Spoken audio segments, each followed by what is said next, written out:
Hey guys, tonight we step into a time where the sun shows no mercy, where the heat simmers off the earth like boiling oil, and yet somehow you're not melting into a puddle. You're walking through an ancient Persian city, barefoot on sun-baked stone, and you pause to wipe your brow, only to realize, you're not sweating. That's weird. Everything around you looks like it should be an oven, and yet there's a whisper of coolness dancing past your neck. Chill, dry, suspiciously perfect. And no, this isn't some fantasy world where physics doesn't apply, it's ancient Persia. You've wandered into a civilization that figured out how to outsmart the desert using nothing but mud bricks, airflow, and vibes. And while they didn't have Netflix or smart fridges or iced lattes, they had something you might envy more in this moment: wind towers. You're going to learn all about them.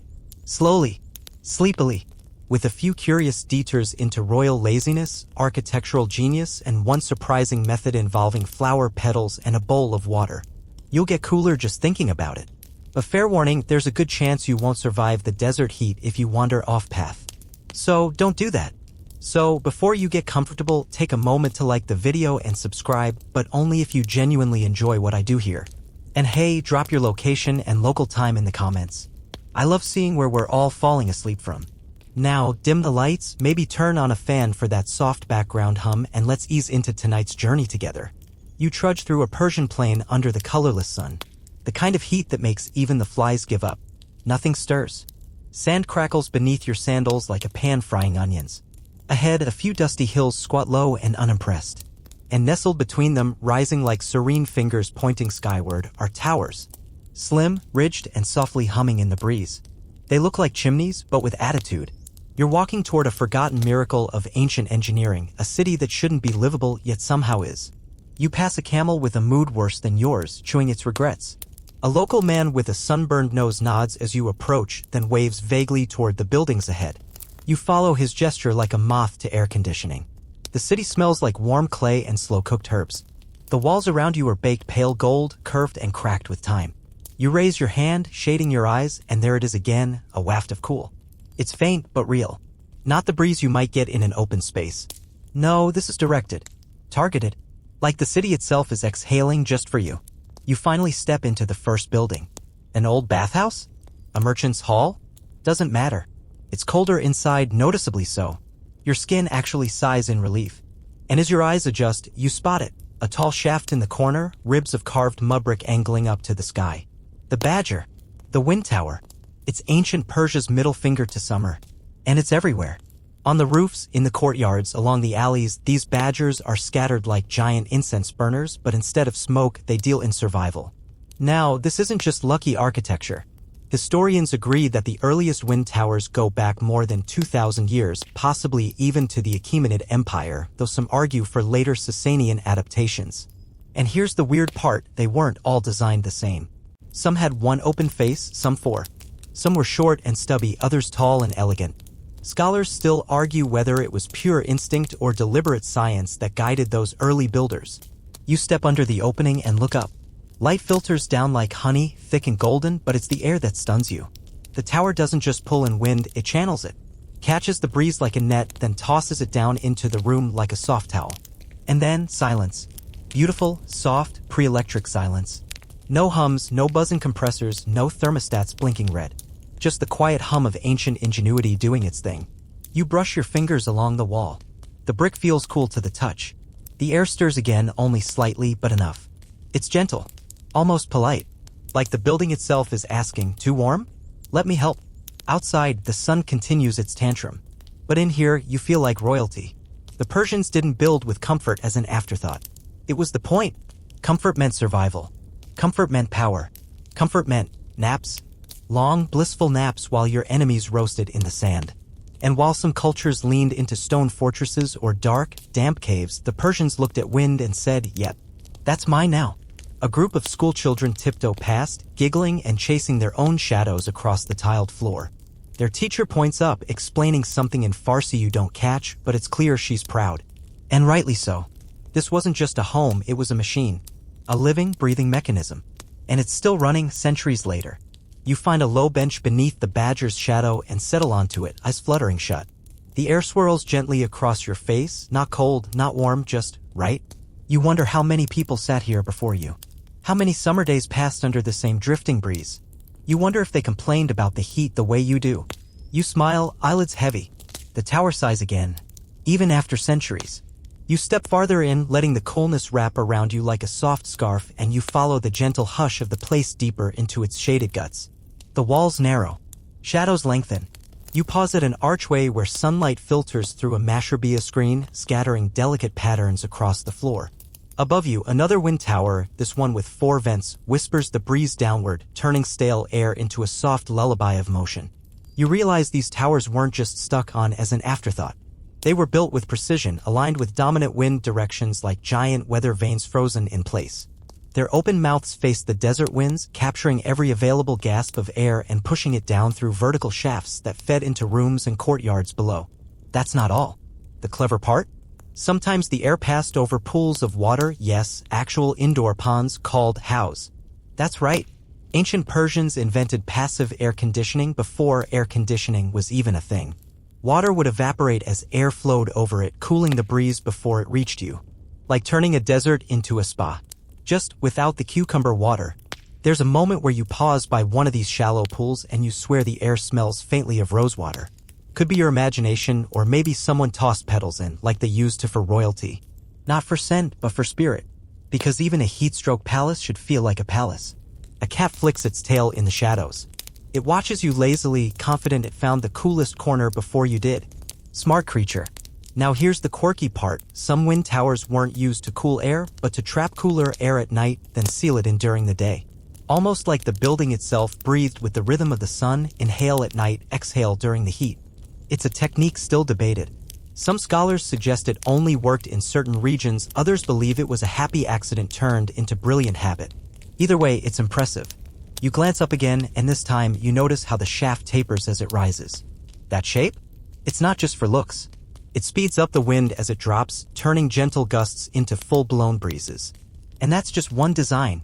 Some towers were square, others octagonal, depending on what kind of airflow they wanted. One wide side might catch more air, but narrow ones helped channel it better. Historians still argue whether there was a standard or if each builder just did whatever felt right.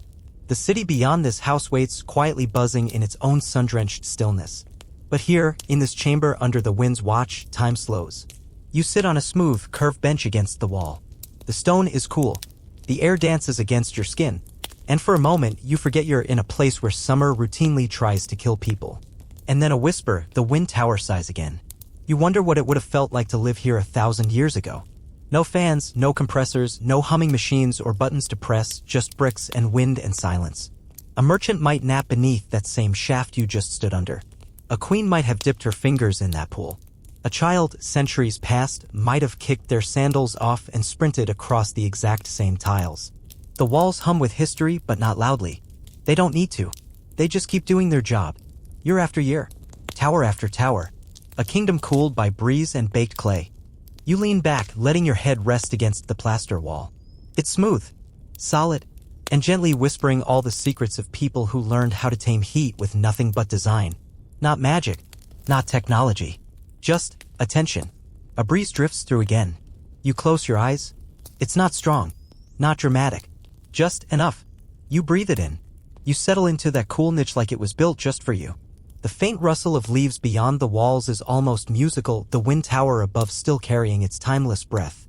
And beneath this gentle draft, you start to notice just how much care went into every detail, right down to the very materials under your fingertips. Clay bricks, some baked to a soft strength, shape the room around you. Some feel smooth, others gritty. Each one placed not just for structure, but to handle the weight of relentless summers. Adobe, mud mixed with straw, dried in the same sun it was meant to resist. Cheap, plentiful, and somehow a kind of magic. Not because it was high-tech, but because it worked. It breathed. It absorbed the sweat of the day and released it slowly, like a building with lungs. And then there's the plaster. You run a hand gently over it. In some places, it's thick and white, still clinging stubbornly to the wall. In others, it flakes away like old parchment. Some of it was lime-based. Others used gypsum. Some even had ground-up seashells mixed in for strength, especially in coastal cities like Hormuz. Not everything survives the centuries, but what does speaks volumes in silence. You stand again and wander to a narrow corridor that twists with a gentle curve. And it clicks. This isn't just quirky architecture. It's deliberate. The curve softens wind speed and helps filter dust. Straight lines are a Western obsession. Here, air flows like water through a winding stream, slowed, cooled, and always moving. And you begin to see it. Every corner, arch, and panel was built to serve the wind. They weren't decorating. They were directing. There's a story from Yazd, a city practically worshipping wind towers, where some homes had towers pointing in all 4 directions. That way, no matter where the breeze came from, it was caught and funneled inside. Like living in a 4-mouthed flute that sang only on hot days. One historian you'd probably love to argue with over cold tea suggests those houses acted like early computers, built-in logic gates of air. Wind enters here, splits there, drops through a shaft, passes a pool, gets redirected again. It's architecture that thinks. And here's the weird, wonderful bit: not all towers were vertical. In some regions, builders experimented with horizontal shafts. These scooped air low and directed it underground through tunnels, canons, where water flowed in deep channels. The air, chilled by the surrounding earth and evaporating moisture, was then funneled up into the home. Basically ancient subterranean AC. Historians still argue whether this system predated vertical towers or was developed as a complement. Either way, it's enough to make you want to hug your nearest clay pipe. You step outside again, through a side door that opens onto a narrow alley. The breeze is warmer here, the shade thinner. But you look up and there they are. A row of wind towers rising above the rooftops like sentinels. Quiet, dignified, and oddly bird-like with their open beaks. Some are square, others have domed tops. A few are falling apart, just brick skeletons now. But even broken, they hold their shape. They hold the idea. Imagine being a kid in one of these houses. You'd wake up to the sound of pigeons cooing inside the tower. Maybe you'd lie there, eyes closed, waiting for that first cool breeze to snake down and brush your cheek. You might not know how it worked, but you'd feel it. And that's all that mattered. You glance at one tower that still works. You see a curtain flutter in a window just beneath it. And you can't help but smile. Even now, in the age of thermostats and Wi-Fi connected everything, that ancient breath still moves. There's a small cracked tile at your feet. You toe it gently. It shifts, revealing a patch of packed earth. Another layer of time. Another step toward the past. You pause there, letting your eyes follow the lines of the buildings, the towers, the sky. And somewhere between the breeze and the bricks, you realize this isn't just about architecture. It's about trust. The builders trusted the wind.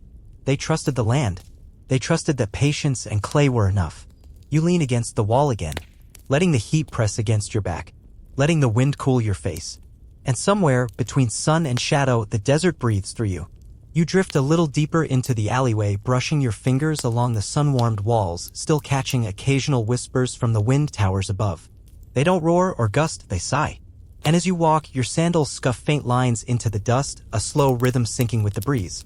You're not in a city anymore, you're inside a system, a body, an ancient machine designed to cool not just space, but spirit. You duck beneath an archway, low and curved, and find yourself stepping into what feels like a time capsule, a courtyard. The kind where nobles sipped rosewater sherbet under orange trees. At its heart, a sunken pool glistens like a mirror, barely rippling, surrounded by flowering bushes and delicate tiles still clinging to their color. The wind flows here too, but it behaves. It's polite, almost reverent. This is where the magic deepens. That pool isn't just decorative. It's the second half of a duo with the wind tower, a passive evaporative cooler. The dry air drops from the tower and glides over the water. Molecules leap into the breeze, cooling it in the process. It's simple physics, but feels like sorcery. And you get to feel it firsthand because as you sit on the stone bench nearby, the wind hits you again, cooler this time.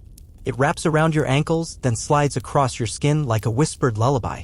Some scholars insist the design was intuitive, passed down through builders' experience rather than formal study. Others argue ancient engineers knew exactly what they were doing, referencing lost treatises and forgotten diagrams. Historians still argue whether Persian engineers had mathematical formulas for airflow or if they simply copied nature and ran with it. Either way, it worked. And then you notice the placement of the pool itself, not centered. Just a little off. Enough that the breeze catches more water on one side than the other. Was that deliberate? Probably. These weren't architects who cared about symmetry for symmetry's sake. They wanted results. And if tilting a pool a few degrees made your nap under the pomegranate tree more comfortable, then they'd tilt it. From here, your eyes trace upward again. Past the wind tower, past the plastered walls, to the parapets above. Some still have crenellations, those little castle-like notches. Not for defense here, but to break up airflow. They'd stir up just enough turbulence to stop heat from stagnating near the roof. It's like every inch of this place is a dialogue between nature and structure. You picture a summer afternoon hundreds of years ago. A merchant reclines on a woven mat, a tray of dried apricots by his side. A cat stretches across cool tiles. Children chase one another through the shadowed corridor, giggling, scattering sand. Above them, unseen but ever-present, the wind tower hums its low song. No compressors, no whirring blades. Just hot air going up and cooler air coming down. And even that isn't the full story. Because beneath your feet, running silently, are canets, subterranean aqueducts that pull water from the mountains into the heart of the city. These tunnels, some over 2,000 years old, don't just supply water. They feed the cooling system. The wind towers don't always stand alone. In places like Yazd, they're often paired with a shapeston, a vaulted underground room. The tower channels the air down into the shapeston where it's cooled by the earth and the nearby water, then circulated into the home. You walk toward a small flight of stairs, worn smooth from centuries of use, and descend. The temperature drops immediately, maybe 15 degrees. You exhale, long and slow, watching the vapor of your breath curl in surprise. Down here, the world is slower. Shadows hang heavier. Your footsteps echo off the stone. And from above, faint but real, comes the gentle suction of air being pulled through the shaft. It's like standing inside a giant breathing creature, lungs made of brick and water. You settle on the bench built into the curved wall, tracing the mortar lines absently with your fingers. Each groove tells its own story. Some bricks are hand-marked, stamped with patterns part function, part flourish. Others are irregular, misshapen, but still strong. Here, the silence isn't total. It's filled with soft trickles from the canet.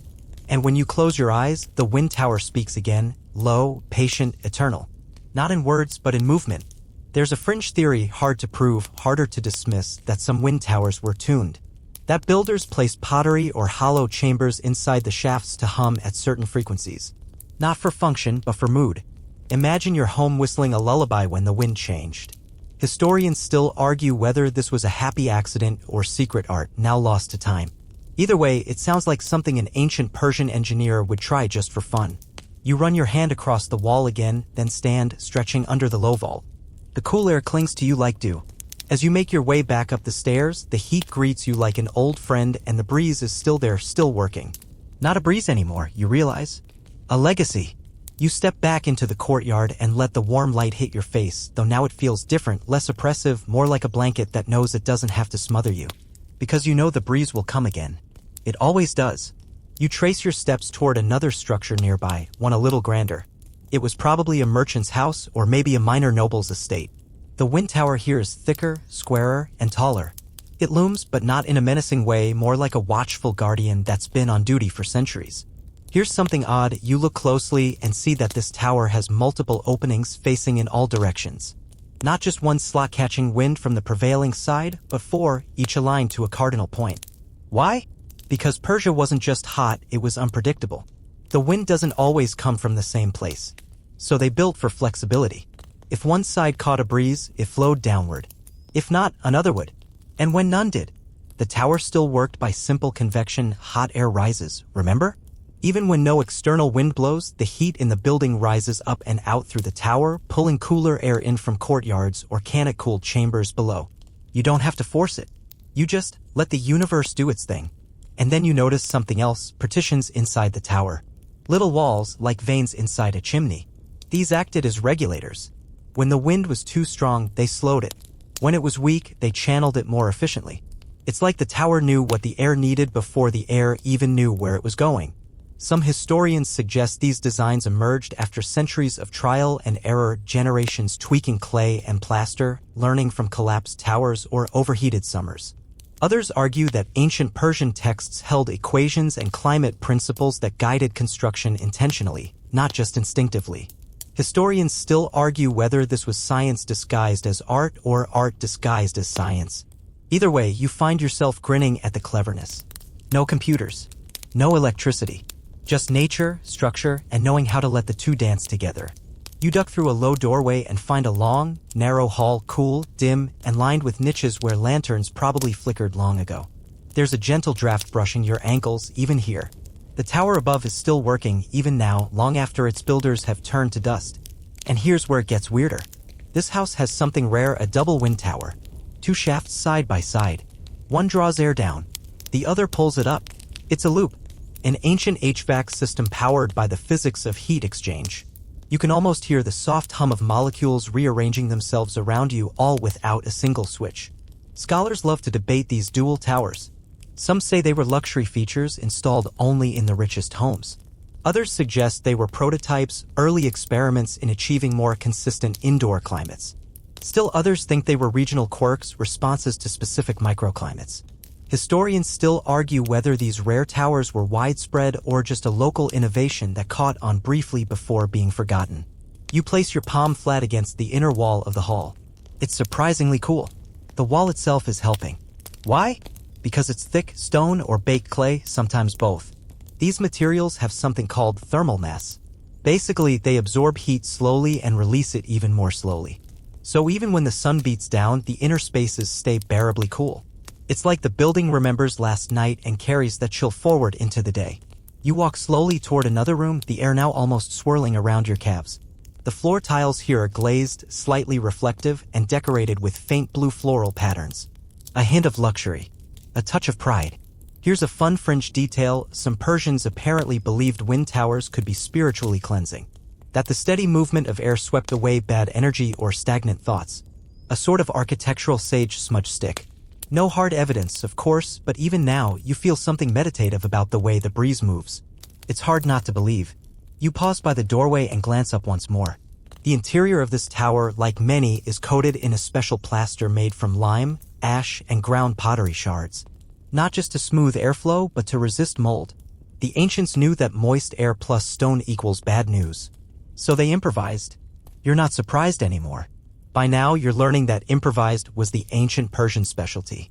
You sit again, this time beside a window slit shaped like a slender keyhole. These weren't just for aesthetics. They acted like pressure valves. If the wind was too strong or came from a less favorable direction, these openings helped balance it, so the air inside didn't become a chaotic whirlwind, just a steady breath. And here you are again, breathing with it. You lean back against the wall, eyes half closed, and let the hum of air lull you. The room is quiet, but not silent. You hear the sigh of the breeze, the creak of ancient wood, and the faintest chirp of some bird brave enough to nest in the shade. Time stretches here. Like molasses. Or honey left in the sun. You can almost hear the footsteps of past lives in this space. The shuffle of silk slippers, the rustle of robes, maybe even the bored humming of someone waiting for dinner. All beneath this whispering tower. All cooled by something older than electricity. Smarter than fans. Quieter than anything we build today. And as the afternoon light tilts through the narrow windows, you realize the wind tower isn't just architecture. It's intention. It's patience. It's centuries of quietly choosing balance over brute force. Someone padding softly across the tiled floor, perhaps the original owner of this house. You imagine him in sandals, robes fluttering slightly from the indoor breeze, a ring of keys at his waist, and a scroll tucked under one arm. He's not in a rush. Nobody is when the heat climbs over 40 degrees outside. Movement becomes meditation. You follow his ghost step for step. The hallway leads to a central chamber taller than the others with its own wind tower directly above. This one, however, looks different. The base of the shaft is curved inward, funnel-like. As you look more closely, you realize it's shaped to accelerate air as it enters. Like the nozzle of a hairdryer, if your hairdryer was made from adobe and designed 1,000 years ago. This design, tapered at the throat, was no accident. Ancient engineers understood the Venturi effect, that constricting a flow of air increases its velocity. Not that they called it that. They just knew from centuries of watching wind do its thing. And here it is again, this quiet, passive intelligence built into every crevice. The tower doesn't force the wind. It invites it in and makes it dance. You brush your fingers along the brick wall, tiny pebbles embedded in the mortar, perhaps placed there intentionally to prevent erosion. Or maybe they're decorative, a way of saying this structure deserves to be beautiful even if it's just a duct. That's the Persian way. Function doesn't preclude flair. A scorpion skitters past your foot. You freeze even though you know it's not real. Just a flicker of imagination. But yes, creatures like that were another reason the towers were so prized. Not only did they cool rooms, they ventilated them, keeping out pests and reducing the accumulation of heat-loving bugs. Fewer mosquitoes, fewer midges, fewer problems. The tower was an eco-friendly bug zapper centuries ahead of its time. And here's a fringe detail: there are stories, mostly whispered among elders, that wind towers could speak. Not literally, of course. But some claimed you could hear messages in the draft if you listened at the right time of night. Like the whisper of a lover who's forgotten how to leave. A breeze-shaped secret, caught between adobe and time. Historians roll their eyes, of course. But you kind of want it to be true. You shift your weight to a cool stone bench tucked beneath an arch. The breeze hits your neck just right. Goosebumps. In this chamber, the tower works in harmony with another feature. A small indoor pool, a house directly beneath the shaft. You stare into the still water. The surface is unbroken, but the air above it feels damp, cooler than elsewhere. This is genius. As wind descends the tower, it passes over the pool. The water cools the air further through evaporation. So now, instead of just regular outside wind, you get chilled, gently moistened air, flowing like silk over your skin. It's ancient air conditioning without the wires, without the hum. Historians agree that this pairing tower and house was one of the cleverest domestic climate solutions ever developed. Yet there's debate over who perfected it. Some point to Yazd. Others say the earliest examples are found near Bam. Still others believe the technology may have originated in Mesopotamia and was adopted by Persians later. Historians still argue whether Persia invented the tower house combo or refined a concept passed down through generations of regional tinkerers. You close your eyes, let the air move around your ears. It's the sound of a room remembering how to breathe. Something else strikes you. These buildings were quiet. The silence isn't just the absence of noise, it's designed. Thick walls muffle sound. Courtyards buffer echoes. Wind towers don't rattle. There's a stillness here that modern homes, stuffed with compressors and filters and clunky vents, can't quite replicate. It's silence that holds you, like a hammock made of temperature and trust. Oh, and here's a weird tidbit. Some ancient poets wrote odes to their wind towers, literal love poems, praising the structure for saving them from sleepless nights, for keeping their families comfortable, for standing tall against dust storms. Imagine waxing romantic about your air duct. But then again, when your duct saves you from baking in 45-degree heat, maybe it deserves a sonnet. You slowly rise, stepping back into the corridor. The air behind you shifts again, a gentle pull like the house exhaling as you leave. The walls change color as you walk, sunlight warming them from golden to apricot. And that scent again. Dust, rosewater, a faint memory of spice. In one corner, you notice a ladder. It leads up, probably to the roof. Tempting. But the moment you reach for it, a gust from the wind tower rushes past, playful, almost like it's saying, "Not yet." You chuckle. Okay. You'll wait. You step through a low door and find yourself in yet another room. This one darker, cooler still. The wind tower's base is just above, and the air here is thick with the scent of wet earth. There are clay amphorae along the wall, maybe once used to store water, wine, or oil. Now they just sit, echoing the sigh of every breeze. Here's a final note before you move on. The best towers weren't always the tallest. Sometimes it was about where you built them, how the structure aligned with neighboring walls, how the street channeled wind, how the tower framed the stars. There was artistry in the angles. You glance up once more. Through the shaft's narrow neck, you see sky. A soft blue rectangle cut perfectly into the ceiling. The air stirs your shirt. You breathe in, then out. The tower breathes with you, gathering whispers from the wind tower above. You trail your hand across one of them, its surface rough with age, cool from the shade. It's surprisingly pleasant, the kind of ancient pottery that would probably cost you a small fortune at some trendy boho shop. But here it was just utility. Storage. Life held in terracotta. The room you're in is likely a sardab, a basement chamber meant for hot summers, literally translating to cold water or cold basement. It was a vital part of Persian homes, especially in cities like Yazd or Kashan, where temperatures could push past 100 degrees Fahrenheit. These weren't accidental basements. They were strategically placed beneath wind towers, allowing the coolest possible air to descend right where it was needed most. You shuffle further in. The walls are thicker down here, the ceilings lower. You can still hear the wind, gently rushing down the shaft like a river of air. No electricity, no whirring fans, just physics and patience. There's a hint of moisture in the corners. Not damp, more like an echo of last winter's rain, stored in the walls themselves.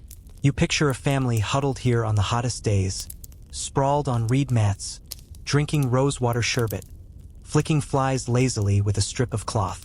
Nobody talks much. It's too hot for gossip. Even secrets take a nap. Now here's your quirky fact of the evening. Some sardabs were used to preserve food, not just fruits or pickles, but even ice. Yes, actual ice. In the middle of the desert. You heard right. Enter the yakshal, one of the most misunderstood marvels of Persian engineering. Part igloo, part sci-fi dome, these ancient ice houses worked in tandem with wind towers and subterranean cooling to keep blocks of ice intact well into the summer. Imagine that. Persian nobility enjoying chilled pomegranate juice in July while the rest of the world sweated in sheepskin tunics. The wind tower, often positioned near or directly above the yakshal, would guide air down into the subterranean chamber. That air, passing over slowly melting ice or cool water, would chill even further before circulating through the house. This wasn't just passive cooling. This was passive refrigeration. And it's making your 2020's energy-efficient AC unit look a little sheepish. Isn't it? Of course, historians still argue whether the yakshal and wind tower systems were always paired intentionally, or if their interaction was more incidental, neighbors in the same climate-adapted neighborhood rather than conjoined twins. Some believe the two technologies evolved independently, only later becoming intertwined as architectural sophistication grew. Others insist that this was always the plan, that from the beginning, Persian architects envisioned entire homes as cooling systems first and living spaces second. Either way, the result was the same: livable, breathable, ice-cooled homes in one of the planet's most unforgiving climates.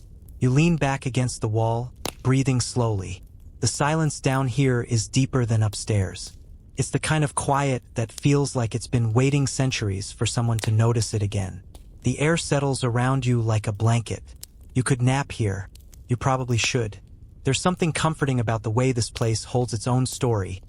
Cooling air, storing ice, hiding from heat, all without a single moving part. No wires, no belts, no buttons. Just the knowledge passed down through hands and sun-baked bricks. And speaking of hands, imagine the artisans who built this. Each brick, shaped and laid without modern machines. Every curve of the wind tower tuned to a local breeze. They weren't just building shelters. They were crafting symphonies in clay and air. And all of it works. Still. Oh, here's another odd little nugget. Some wind towers were designed with manual dampers. Wooden shutters that could be opened or closed depending on the season or time of day. Basically, ancient climate control panels. And the operator, usually the head of the household or one of the older children. That's right. Long before the age of programmable thermostats, you'd assign your son to go adjust the wind. Talk about a chore with flair. A few steps more and you spot a niche in the wall, carved out and lined with mosaic tiles. At first, it looks decorative, but then you notice the trickle of condensation running down the inside. Asaf, these little wall niches were used to store water vessels. Thanks to the cool air circulating through the sardab, the pots inside stayed chilled. So even if you didn't have access to full-on ice, you still got refreshing water, served with a side of tilework elegance. You walk over, peer inside. The tiles are deep blue and gold, forming a simple starburst pattern. Nothing fancy, but it sings against the earthen walls like sunlight against stone. Function meets beauty again. Always. You wonder how many times a day people came here to escape the sun. How many sighs of relief were breathed into this space? How many afternoons were saved by the quiet whisper of air slipping down a shaft, across a basin, past an urn, and onto a grateful face? You press your palm to the wall one last time before turning toward the ladder that leads back up. You climb slowly, each rung warmed by filtered sun, the light sharpening as you rise. You pause at the top, looking back once more at the gloom of the sardab below. Cool, dark, eternal. It's time to return to the courtyard. The breeze shifts as you pass back through the arch, a welcome breath. Like the tower missed you. Back down one last time, and the darkness of the sardab seems to wink at you, like it's in on some old secret, too cool to care whether you understood it fully. You step back into the dusty glow of the above-ground room where the wind tower continues its silent duty overhead, pulling that ancient breath from deep below and funneling it forward. Now, before we get ahead of ourselves with ice and basements and subterranean chill lounges, we've got to take a step even further back because none of this Persian cooling magic popped into existence overnight. There's a long, winding path of architectural evolution leading up to these marvels. And it starts, as all good stories do, with mud. And sun. And some very sweaty humans. You drag your gaze to the walls around you. Mud brick. The same material used in some of the oldest known human dwellings, including those in ancient Mesopotamia. Picture early settlers on the Iranian plateau thousands of years ago, stacking sun-dried bricks with hopes and sweat, desperately trying to block the sun's endless attention span. Early homes had flat roofs and simple courtyards with open ceilings to the stars. Cool at night, unbearable by midday. So over time, those open spaces were shaded with reed mats or stone slabs. Then they were enclosed. Then someone, somewhere, got the bright idea of adding a shaft to catch the wind. And thus began a quiet revolution. You see, the concept of using moving air for comfort isn't just a Persian invention. The Egyptians had their own system with high openings and slatted vents, and the Romans relied on aqueduct-fed cooling and hypocausts to warm and cool their spaces. But the Persians? They decided to whisper to the wind itself. Wind towers badgers, as you've come to know them, weren't always the multi-directional behemoths you see in later dynasties. The earliest ones were simple, vertical flutes attached to south-facing walls, designed to scoop up even the faintest desert breeze and funnel it downward. And trust me, when the sun is trying to roast you alive, even the gentlest breeze feels like divine intervention.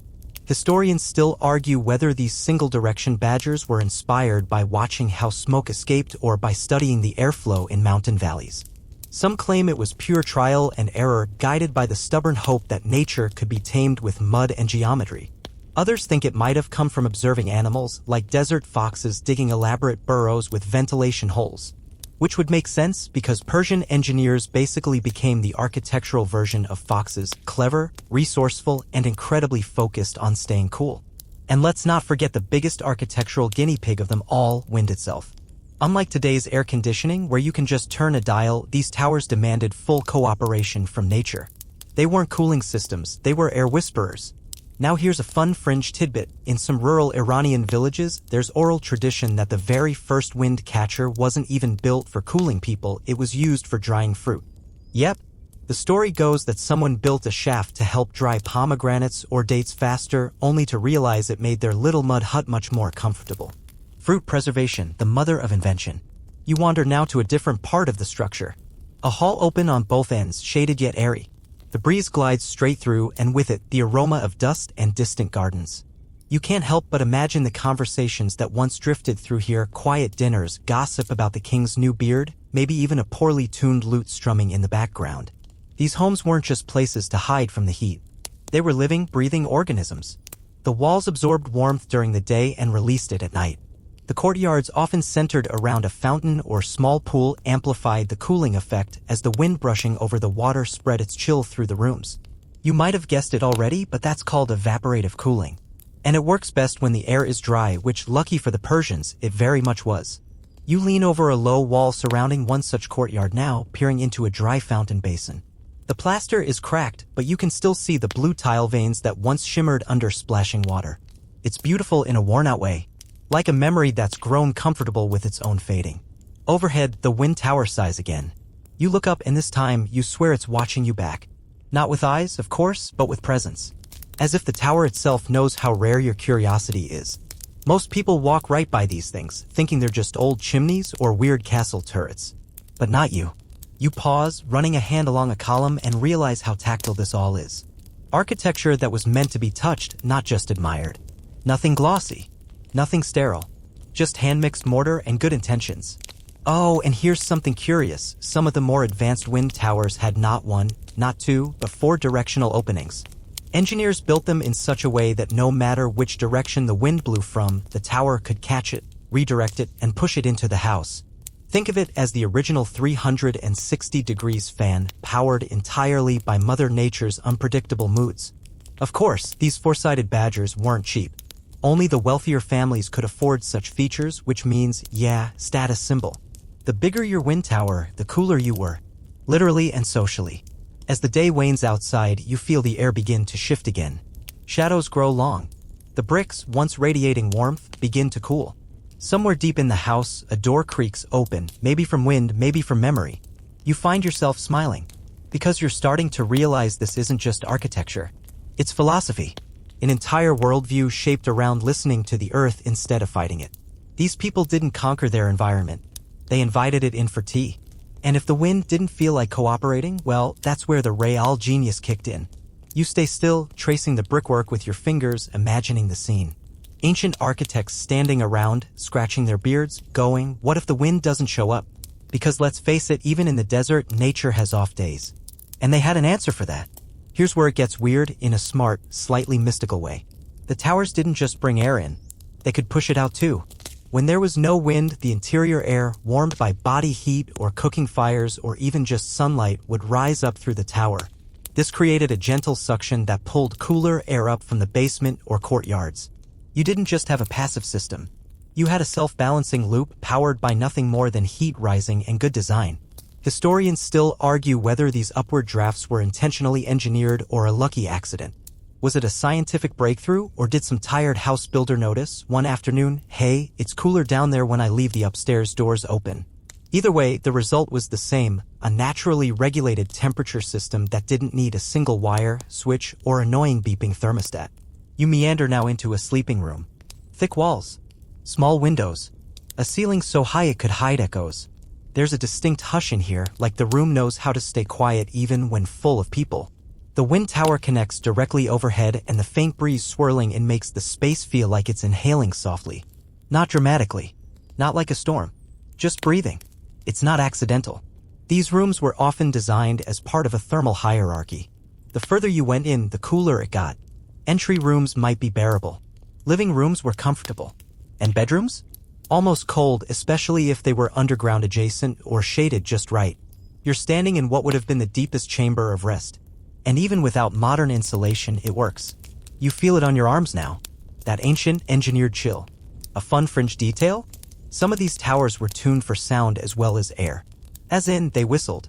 Engineers figured out how to adjust the slats or louvers at the top so that when the wind passed through at certain speeds, it created a constant, low hum.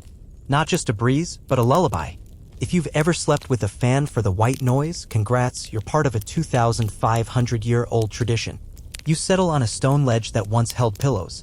The whispering hum continues. You can almost hear the past breathe through the tower above. And speaking of breath, let's talk smell. Most people forget this, but these towers also served as natural odor control.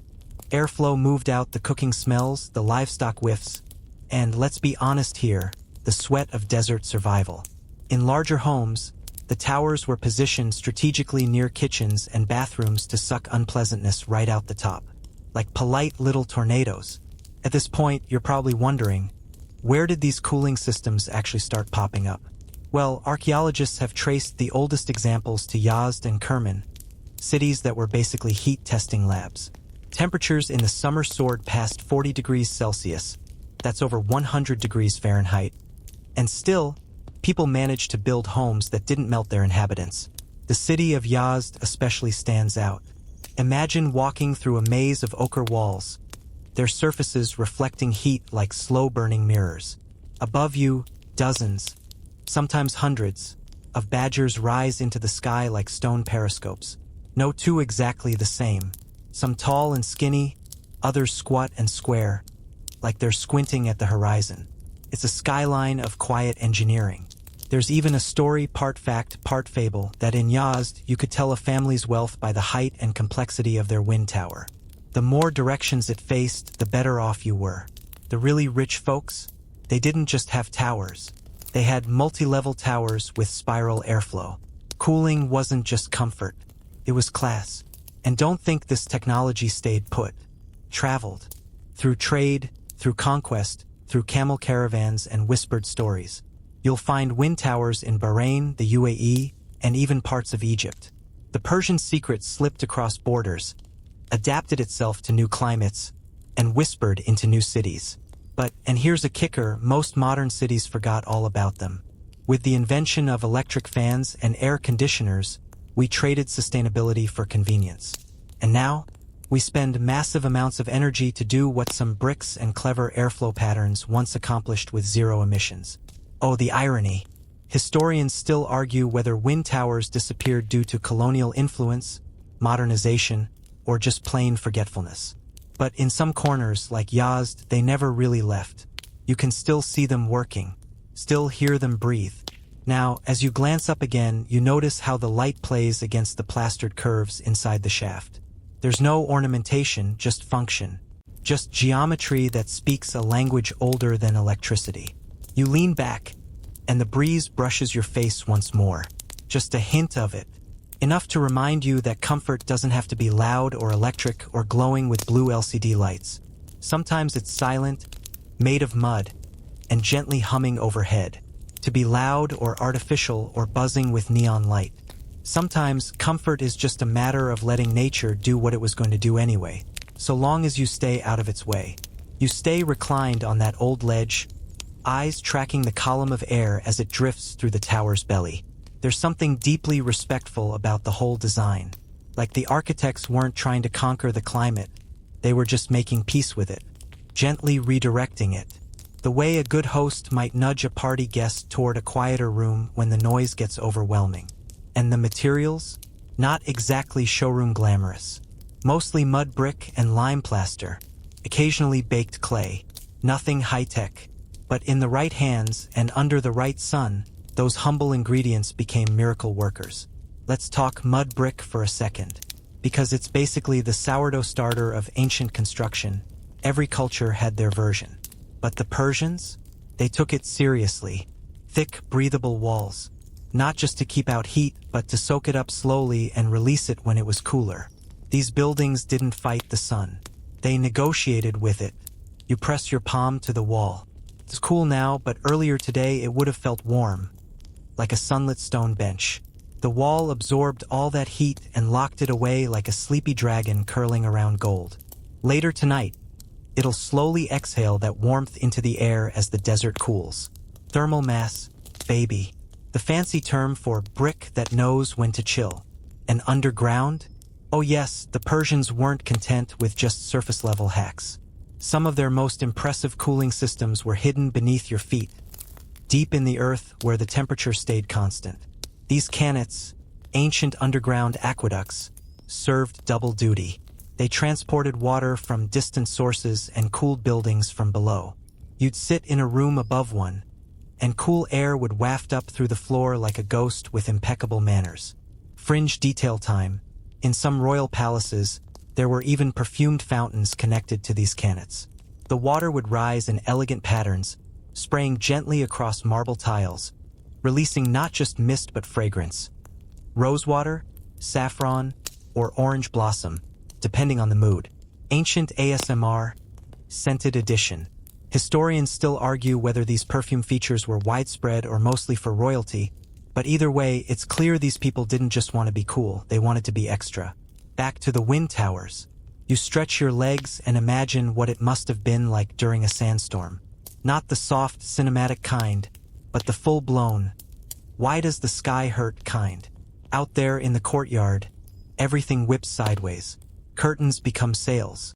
Dust worms its way into every fold of fabric. But here inside, still, not silent, never that, but composed. The tower would continue its breath. The room would remain its sanctuary. Maybe a few gritty creaks from the shutters. But you wouldn't need to hide in the cellar. You rise and continue your slow wander, down a narrow hallway where the floor dips lower. That's another trick. Semi-subterranean rooms. Not full basements, just a few feet sunk into the ground. Just enough to catch the Earth's stable temperature, while still letting light creep in through high windows. There's something primal about standing lower than the ground outside. Safer, cooler, quieter. Some homes had entire badger-equipped basements. Not creepy horror movie basements, but lounging dens. Walls lined with cushions, sometimes glazed tiles to reflect both light and coolness. And the wind tower? It funneled air directly into the space, swirling it gently above your head, like being in a wine cellar and spa at the same time, with, less wine and more figs. A sleepy side note. It's said that children loved these rooms. Not because of the breeze necessarily, but because of the sound. The slow drone of the wind as it filtered down the shaft. Constant hush, like the house was singing to them. And you imagine now, a child curled against a wall, drifting off as that deep, dry lullaby filled the room. The original bedtime playlist. You step through an arch into another chamber, one with remnants of decorative tiling. Blues and greens, almost aquatic. These weren't just cooling spaces. They were experiences. The patterns often mimicked rivers or ponds, maybe as a gentle psychological nudge. Like, hey, we can't bring the tigress inside, but here's a nice mosaic. This blending of function and beauty was no accident. Persian design philosophy emphasized harmony between people and nature, between utility and aesthetic, between structure and soul. A tower couldn't just work, it had to feel right too. Historians still argue whether these patterns held deeper meanings, spiritual, astronomical, poetic, or whether they were just pretty to look at. Either way, the result is the same. These weren't cold machines. They were alive with intention. As you linger in this tiled chamber, your eyes follow the curves of the ceiling. There's no harsh corners, everything flows. The air, the light, even the architecture itself. And isn't that kind of the point? In a place built to cool the body, every surface also cools the mind. You exhale slowly. The tower exhales with you. Not to dominate nature, but to dance with it, you start to realize just how clever those curves are. Every arch, every softened corner, every niche. It all encourages air to move gently, without snagging or swirling into chaos. These weren't just stylistic choices. They were part of a broader conversation with the climate, one the ancient Persians had mastered like a perfectly tuned lute. You pause beside a high, vaulted doorway. Light spills in softly from the lattice above, a mashrabiyah, a kind of wooden screen, delicate yet functional. It lets in air and filters sunlight into dappled, winking patches across the cool stone floor. You shuffle your feet, dragging them through one of those little sun puddles, letting warmth dance across your toes before you move back into the shade. The room you're standing in now is part of a larger structure, maybe a noble's home or a public bathhouse. Yes, bathhouses were part of the cooling culture, too. Not just for hygiene, but for relief. Public baths, called hammams, often borrowed techniques from palaces and homes. Underground water channels, thick mud-brick walls, and wind towers venting stale, steamy air while coaxing in fresher breezes. And it wasn't only about comfort. Cooling was tied to status. The more cleverly ventilated your home, the more prestige you earned. It was like having a Tesla-powered fridge before refrigerators existed. You weren't just surviving summer, you were styling through it. And yet, here comes your quirky detail. Some homes had decoy wind towers. Fake ones, just for show. They didn't actually vent or catch wind. Pure architectural peacocking. You can almost imagine a neighbor passing by like, wow, for towers? Impressive. Meanwhile inside, it's still hot enough to slow roast dates. Historians still argue whether these fake towers were truly non-functional or just designed poorly. Maybe even intentionally sealed off after construction due to shifting wind patterns.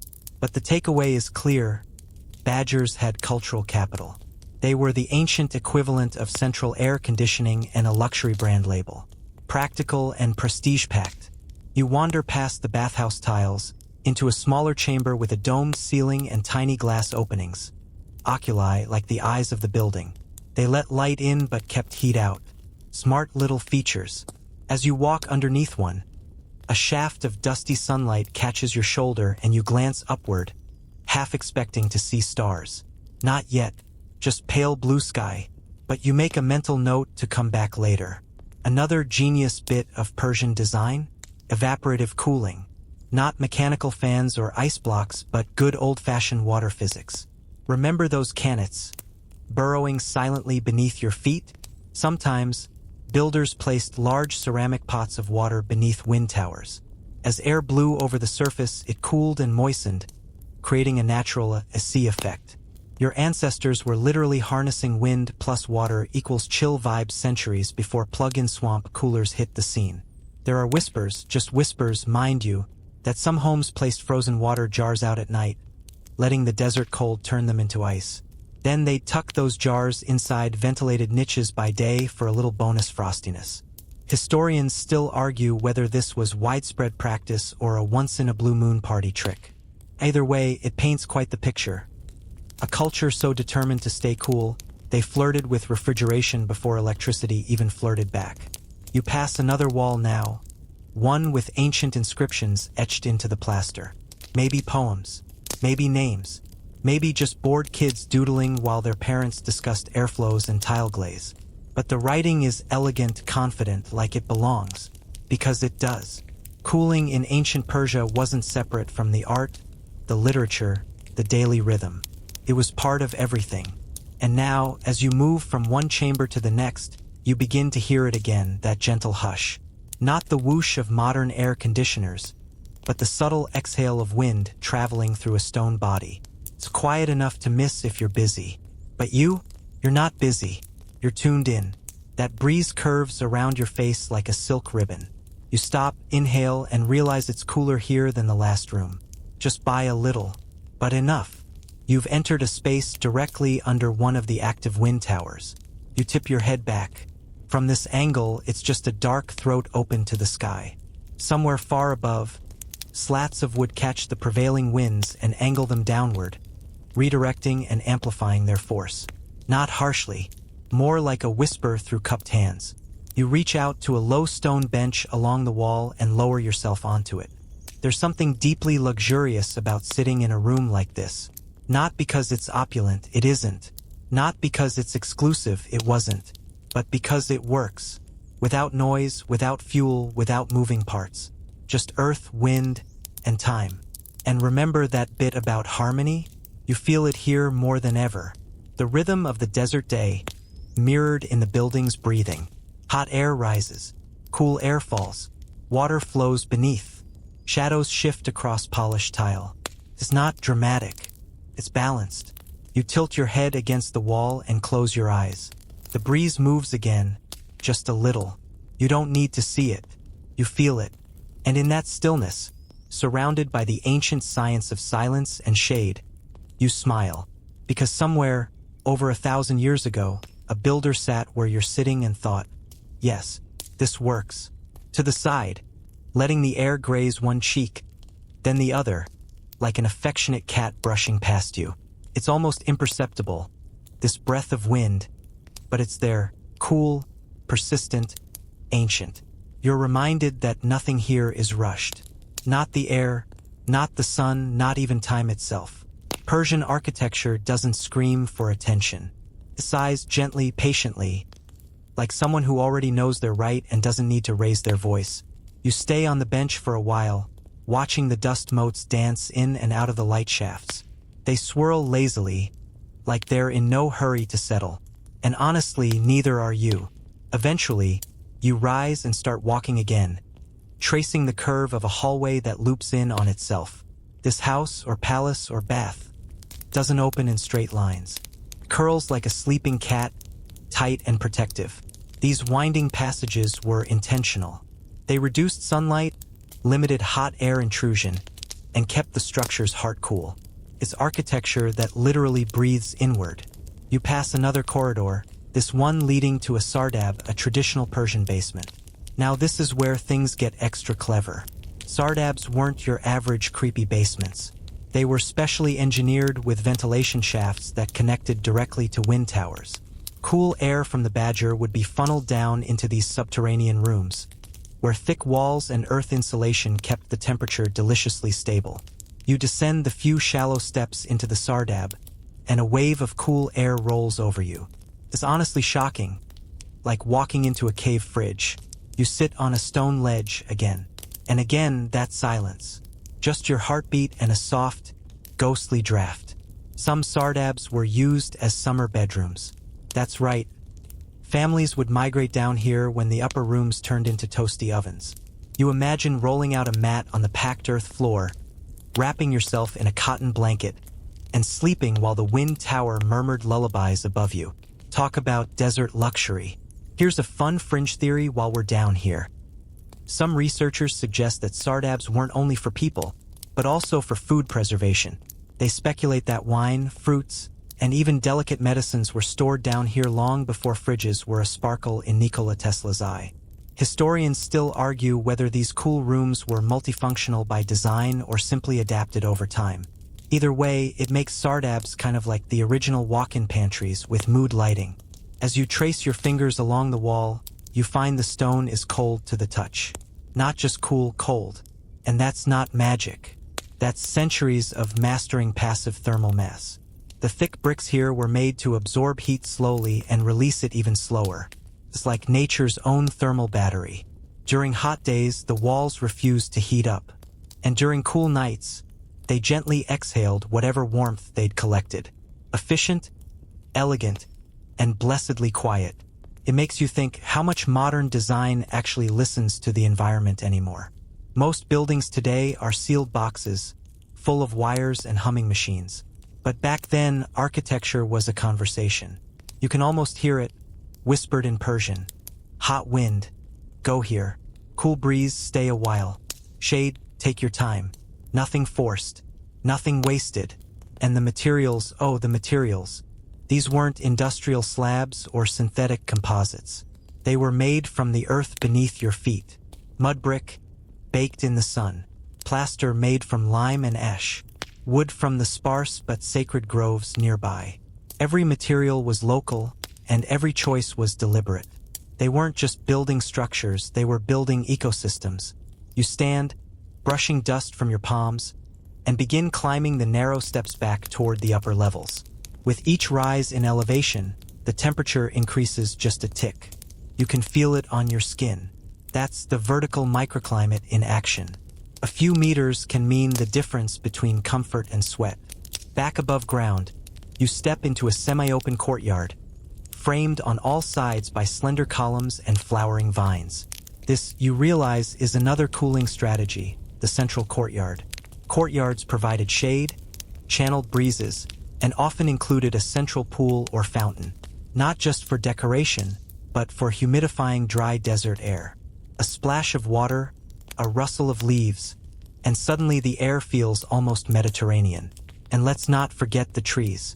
Date palms, fig trees, and even citrus were carefully planted for more than just snacks. Their canopies created moving pockets of shade, while their root systems helped anchor the microecosystem. You stand under one now, brushing your hand along its rough bark, and wonder how many summers it has seen.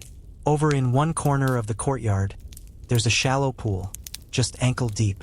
You step in, letting the water ripple around your feet. It's cool, serene, reflecting the sky like polished glass. These weren't pools for swimming. They were for evaporative cooling, for ambience, and maybe, on especially hot days, for sitting with your feet submerged while sipping something minty and chilled. There's even a theory, though a debated one, that some wind towers were connected directly to pools like this. The idea?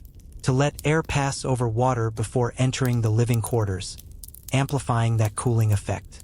Historians still argue whether this practice was widespread or merely regional, but either way, it's brilliant.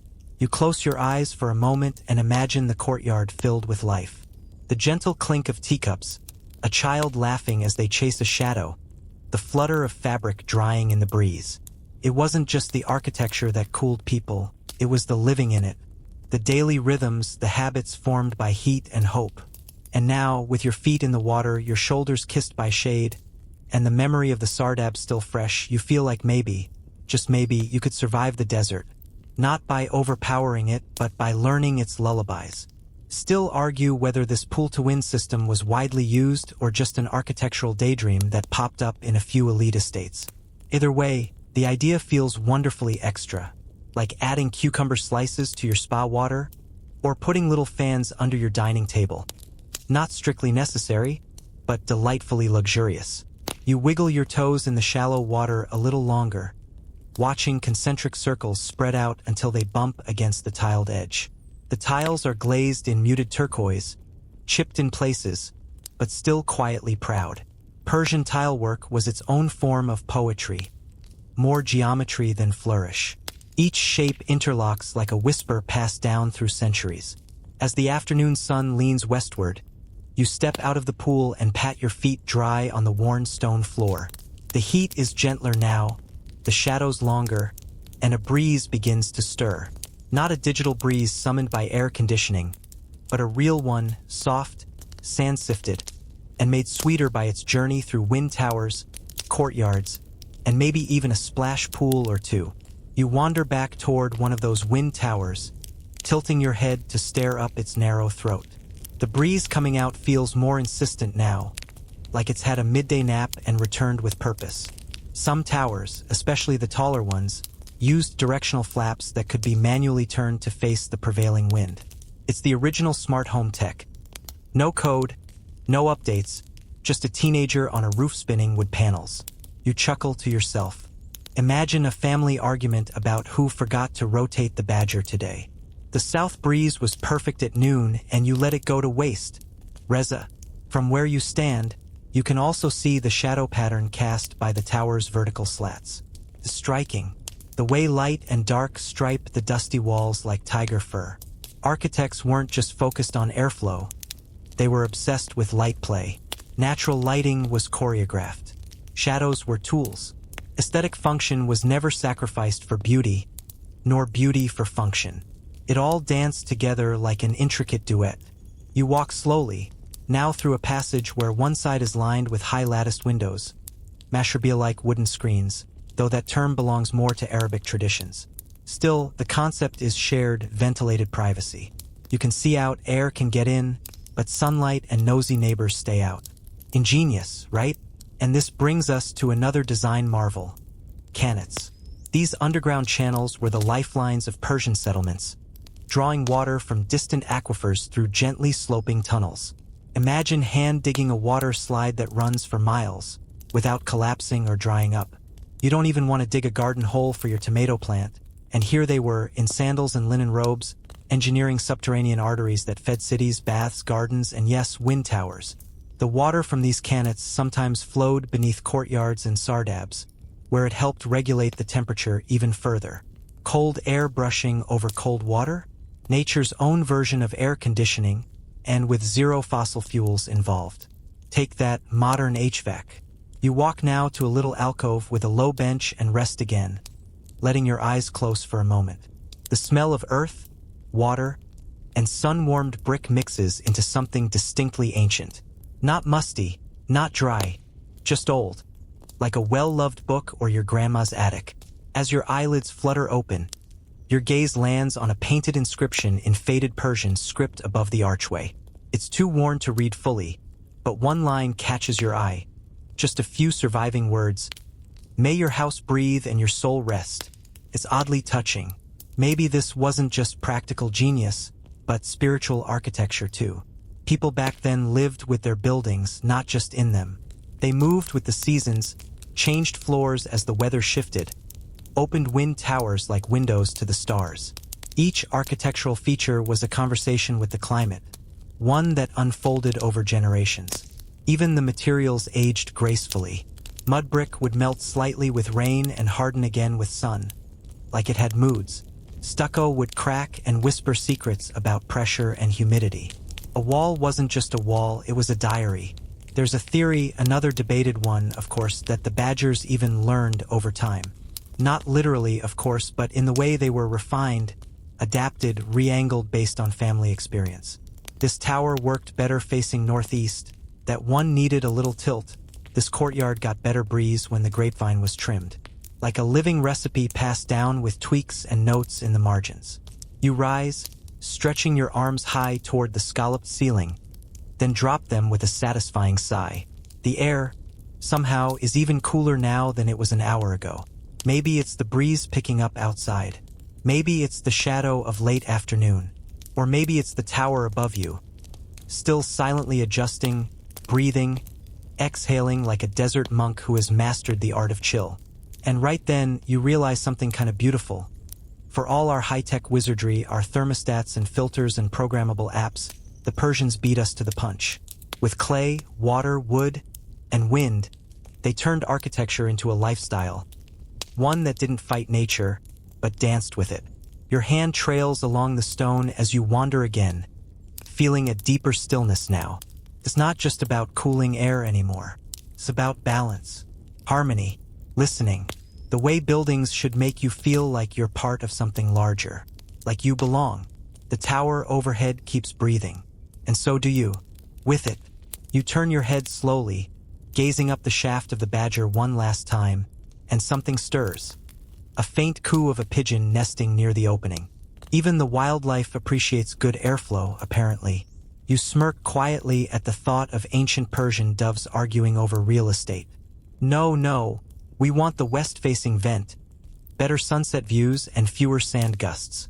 As you begin walking again, the stone floor cool beneath your bare feet, you think about what it meant to live in sync with heat rather than against it. Unlike your world of cold blasts from air conditioners that dry out your skin and confuse your sinuses, the Persians worked with the warmth, redirecting it gently, coaxing it into submission like a polite debate rather than a brawl. No noise, no filters to replace, no energy bill to dread. And then, the architectural genius of it all hits you again. Not just the wind towers, but the orientation of the entire house. Ancient Persian buildings weren't plopped down at random like awkward Lego sets. No, they were aligned with the cardinal directions, designed to maximize passive cooling. Southern walls were thicker to absorb less heat, windows were minimized on sun-blasted facades, and gardens were planted strategically to provide shade and scent. Yes, scent. You walk through a narrow passage and suddenly, there it is, jasmine. You don't see it at first, but your nose knows. Somewhere nearby, tucked in the shaded corner of a courtyard, the blossoms release their fragrance into the air. Persian architecture wasn't just about keeping you cool. It was about soothing you. Cooling wasn't utilitarian. It was sensual. Some buildings even featured aromatic airflow, literally wind that passed over herb beds or flower gardens before reaching your nose. Imagine your AC vent blowing not Freon but rosewater mist. Not something your local hardware store stocks, right? And the more you stroll through these spaces, the more the rhythm of it all begins to lull you. Step, shade, breeze, stillness, light, then cool darkness. There's a pulse to it like breath.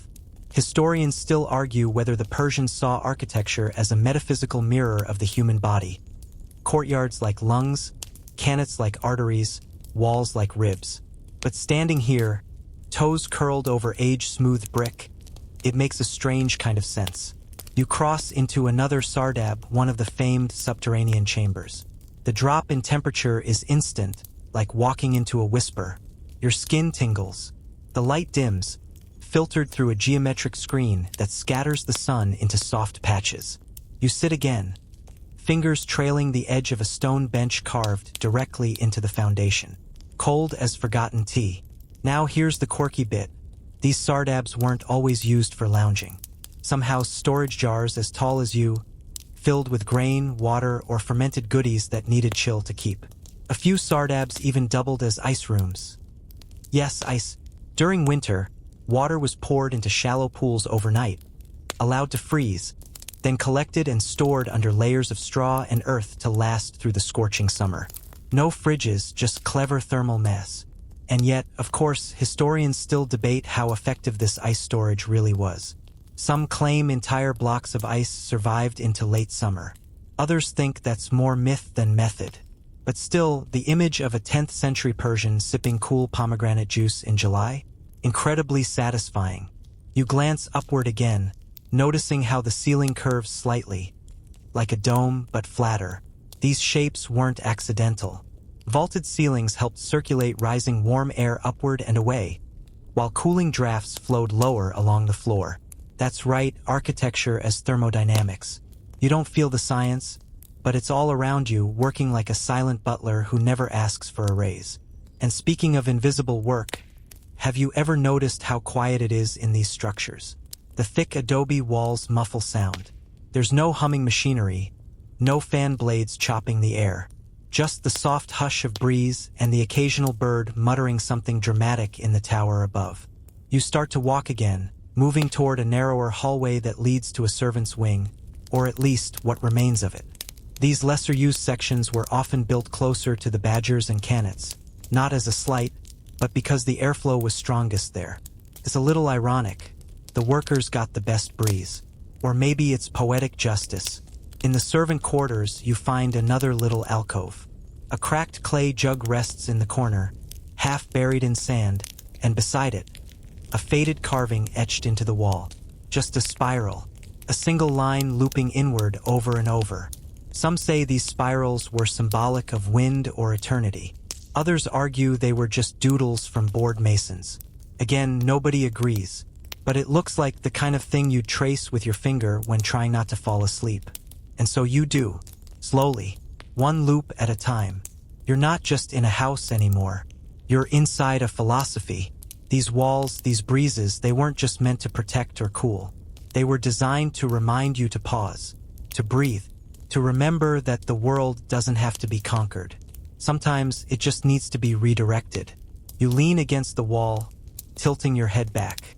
Somewhere, a shutter creaks lazily in the breeze.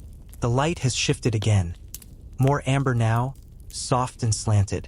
Evening is settling in, and the house is adjusting, as it has for centuries. It doesn't rush. It doesn't complain. It simply adapts. And so do you. Like the breeze curling past your ear right now, soft and patient, reshaped but never resisted. You lean against the wall for a moment, cheek pressed to the cool clay. It's smoother than expected, almost silky, as if the centuries have worn it down into memory itself. You take a slow breath and imagine the hand that shaped this wall. A craftsman long gone, his chisel tapping rhythmically in the heat, sleeves rolled up, dust in his beard, probably cursing at the wind one moment and blessing it the next. Because no matter how elegant these structures appear, they were made with sweat. Not just royal design, but real labor. Calloused palms, sunburned necks. And this wasn't just happening in one lonely palace in Yazd. Entire cities were shaped around the idea of surviving summer, of making the unbearable feel, if not luxurious, at least livable. The skyline itself was dotted with badgers.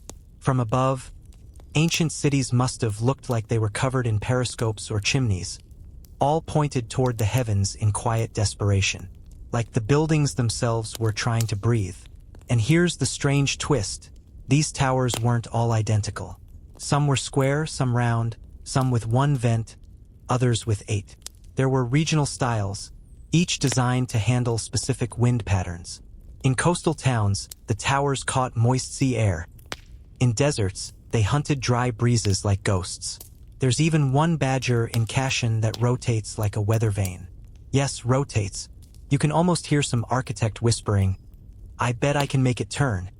And then doing just that, because why not? Of course, scholars still argue whether that rotating tower was ceremonial or fully functional. Some say it was more of an experiment, others insist it directed air better than anything else on the block. Either way, it's sitting out there quietly spinning, while you're over here wondering why your living room fan clicks like a haunted metronome. You step out into another courtyard. The light is golden now, as if the sun is softening its stance. The garden hums faintly with bees, and the air has that weightless quality it gets right before dusk. You pause in front of a pool, just a small rectangle of still water. These weren't for swimming. They were for reflection, literal and metaphorical. Water in a courtyard wasn't just pretty. It helped cool the air. As wind swept across the surface, it carried moisture with it, making the breeze feel fresher, softer. And there's the beauty of it again, layered design. A pool isn't just a pool. It's a mirror, an evaporative cooler, a psychological trick, a place to float pomegranate seeds and pretend life isn't trying to roast you alive. You dip your fingers into the water. It's not cold, but it feels cool against your skin, especially in the dry air. You flick a few drops onto your arms, just like someone might have done 1,000 years ago while waiting for dinner, or perhaps hiding from a particularly relentless uncle. Some families, especially the well-off, even built miniature canets, tiny personal canals, that looped through private homes, running beside walls or under floors, whispering coolness as they passed. In some of the grander homes, you'd find channels carved right through living rooms, feeding fountains that burbled softly during conversations. Imagine trying to hold a dramatic monologue about politics while a happy little stream tickled your toes. Hard to stay angry in a house like that. You stroll toward the far side of the courtyard and spot another detail. mashrabia, those beautiful wooden lattice screens. You run your fingers along the pattern, marveling at the tiny slits and geometric holes. These weren't just ornamental. They filtered light and breeze while offering privacy. A person inside could see out without being seen, sort of like history's most polite one-way mirror. And there's a lovely debate about where this style first appeared. Some argue it's a Persian invention, others trace it to Egypt or Iraq. Historians go back and forth, elbowing each other gently with scrolls and theories. But really, who cares? Right now, standing in front of this intricate frame, watching sunlight melt through it like honey, the origin seems less important than the feeling. You sit for a moment beneath it, letting the air shift softly around you. Somewhere nearby, a pigeon lets out a sleepy sigh. You wonder what it would have been like to live here, truly live here, heat and all. No central AC, no buzzing blue lights or thermostats. Just air and water and stone. Just towers and tunnels and geometry. And the people? They would have known every trick, when to open the inner doors, when to shut the outer ones, how to place a clay jug so the wind hit it just right and cooled the water inside. How to hang wet cloth near a window to mimic a modern swamp cooler. How to tilt shutters and spread carpets so the rooms stayed dark and cool. That wasn't just survival. That was wisdom. And maybe that's what you're feeling here, not just air, not just silence, but the weight of practiced knowledge. The kind passed down through generations, not in manuals, but in gestures. A grandfather showing a grandchild how to sweep the courtyard to stir up a breeze. A mother explaining which window to crack at noon. And now here you are, lying on a warm brick bench under a fading sky, completely wrapped in the memory of it all. It's like time is stretching around you, stretching long and slow, like melted taffy. And all the noise of the present, the hum of electronics, the buzz of urgency feels far away. Not gone, but quieted. As if the badgers are redirecting not just wind, but stress. It's getting darker. The shadows lengthen, blue replaces gold, and you feel yourself sinking just a bit deeper into stillness. And that breeze? Still here, still working, still whispering. And you imagine the rhythm of that life, this quiet, centuries-old dance with the elements. You rise from the bench, shake a bit of dust from your sleeve, and begin walking again, your footsteps echoing softly through the shaded corridor. That whispery hush feels almost sacred, as if the building itself is telling you to keep your voice down. Shoo, listen. The wind is doing something important. Ahead, another wind tower rises from the rooftop, this one more slender, carved with an almost delicate pattern at its peak. You crane your neck to study it, watching as the wind slips in and disappears into the shaft like it's being swallowed. You wonder where it goes, how it snakes down through brick and air channels, through cool cellars and narrow halls. The invisible performance continues. And now brace yourself, we're heading underground. You descend a set of stone steps worn smooth by time and sandals. The temperature shifts instantly. The heat drops away like a shrug, and the air clings coolly to your skin. It's not cold, but after the sun, it feels like a hidden blessing. You're entering the sardab, or summer room, essentially an underground lounge built beneath homes and palaces. Picture a basement, but better smelling and with the express purpose of dodging summer's tantrums. Many sardabs were connected directly to wind towers and cannons. As wind was pulled down the shaft and passed across cool cannet water running beneath the floor, it created a kind of ancient air conditioning system. The result? Rooms that remained 15 to 20 degrees cooler than the scorching surface outside. All without electricity. Just stone, water, and physics doing the tango. You sit down on a low bench carved from plaster and clay. It's smooth and faintly damp, and the wall beside you gives off that gentle chill you only find in well-insulated earth. You lean back. It's easy to picture someone else sitting here 1,000 years ago, sipping something sweet from a clay cup, complaining that the pomegranate season came late, or that their neighbor's donkey kept stealing dates off their tree. One fringe theory suggests that sardabs weren't just for cooling, they also played roles in food storage, meditation, and even astronomy. Yes, astronomy. Some sardabs had small, precise skylights or shafts leading directly upward, aligned to stars or seasonal sunrises. Historians still argue whether those were intentional observatories or just architectural quirks. But it's kind of poetic, isn't it? Cooling your body while contemplating the stars. You walk a little farther into the passage and come to a room with an arched ceiling, so perfectly curved it hums with symmetry. Arches weren't just beautiful, they helped with airflow and structural stability. A soft draft rolls through, cool and steady, brushing the back of your neck like the world exhaling. You spot a wooden door set low in the wall. You stoop to open it and find a squat storage chamber, jars and clay amphorae inside, all dust-covered and sealed with wax. This was the pantry of the cool. Pickled fruits, dried herbs, oils, dates, maybe even a bit of early sorbet made from snow carried down from the mountains and stored in yakshils, ice houses that kept winter frozen deep into summer. No, really. They built conical mud domes insulated with ash and straw that kept chunks of ice solid for months. You half expect to find a forgotten bowl of frozen rosewater sorbet tucked in here. A little crunchy maybe, but still good. Historians love to debate just how efficient those yakshils were. Some argue they were miracles of thermal engineering, others say the ice supply was only for elites or ceremonial use. But one thing's clear, the desire to stay cool made people reach toward the stars for snow and dig deep into the earth for shade. You have to respect that. You turn to leave and notice the faintest carving along the frame, 3 interlocking lines forming a swirling triangle. Some say it's just decoration. Others think it was a marker for airflow calibration, or a sign of which wind direction the builder most favored. You give it a gentle tap just to say hi across the centuries. Back upstairs, you emerge into soft evening light. The sky is shifting to pink, the heat loosening its grip. The wind towers seem taller in this glow, like ancient sentinels watching over sleeping cities. You take a moment to breathe in the blend of clay, water, and breeze, the exact scent of an old summer. There's a courtyard nearby where a family is setting out a cloth for dinner. The father is adjusting a fan, an actual electric one, humming weakly, and the children are placing dishes, rice with barberries, yogurt with mint, grilled eggplant. But behind them, a wind tower still rises. Still working.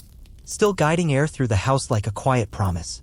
Because even now, in the age of air conditioners and ceiling fans that buzz louder than your thoughts, these old systems still linger. In older neighborhoods, the badgers are protected, restored, even celebrated. They're more than relics. They're reminders of how people once tuned their buildings like instruments. They didn't fight nature. They learned its rhythms and built accordingly. And you? You stretch your legs and sit back against the nearest wall, the clay pressing comfortingly against your spine. The breeze, channeled from who knows where, glides across your arms. Not strong, but enough. Enough to make the heat manageable. Enough to make you sigh. And in that moment, beneath the watchful gaze of a 1,000-year-old tower, you realize that cooling off was never just about temperature. It was about creating comfort, creating calm, creating stillness. Even in the hottest places. Even when the world burned white around you. You continue your slow wander through the ancient cityscape, and something about the air shifts. It's less about the heat now and more about the sound, the soft, almost imperceptible whistle of wind funneling through narrow alleys and between mud brick walls. It's like the city itself is breathing, whispering secrets in a language of drafts and shadows. That's when you notice the unique shapes crowning the rooftops, wind towers, or badgers of varying heights and widths. Some stand stout and square, others slim with multiple openings like giant stone cactuses. These aren't just architectural quirks, they're ingenious devices designed to catch every last breath of breeze and turn it into refreshing relief. One particularly quirky tidbit, some wind towers have vents facing opposite directions. That way, no matter which way the wind blows, at least one channel catches it. You almost imagine these towers as ancient weather forecasters, their designs rooted in a deep understanding of shifting desert winds. They were like the Airbnb hosts of the sky, always ready to welcome fresh air. You decide to climb up a narrow staircase inside one of these badgers, your hand trailing along rough-hewn bricks as you ascend. Near the top, the air changes again. It's cooler, drier, and carries the faint scent of distant jasmine from a courtyard below. You peek out one of the openings, watching a thin veil of dust swirl lazily through the shaft. The wind is doing its job, funneling downwards, chasing away the heat like a persistent ghost. Here's where the plot thickens. Historians still argue whether these towers were primarily for cooling or also served as ventilation systems to remove smoke and odors from homes. Some believe their main function was to expel hot air, not just bring in cool breezes. It's like debating whether a fan's main job is to cool you or just move the hot air around. Either way, they were masters of air manipulation. You step back down and stroll towards a small garden enclosed by high walls. You notice a fountain bubbling quietly in the center, its water sparkling in the late afternoon sun. In this arid climate, water wasn't just for drinking, it was part of the cooling strategy. The fountain's constant trickle added humidity and softened the dry heat, making the courtyard an oasis. It's almost like ancient Persian architects invented the original spa experience, centuries before cucumber slices on eyes. Here's a fun side note.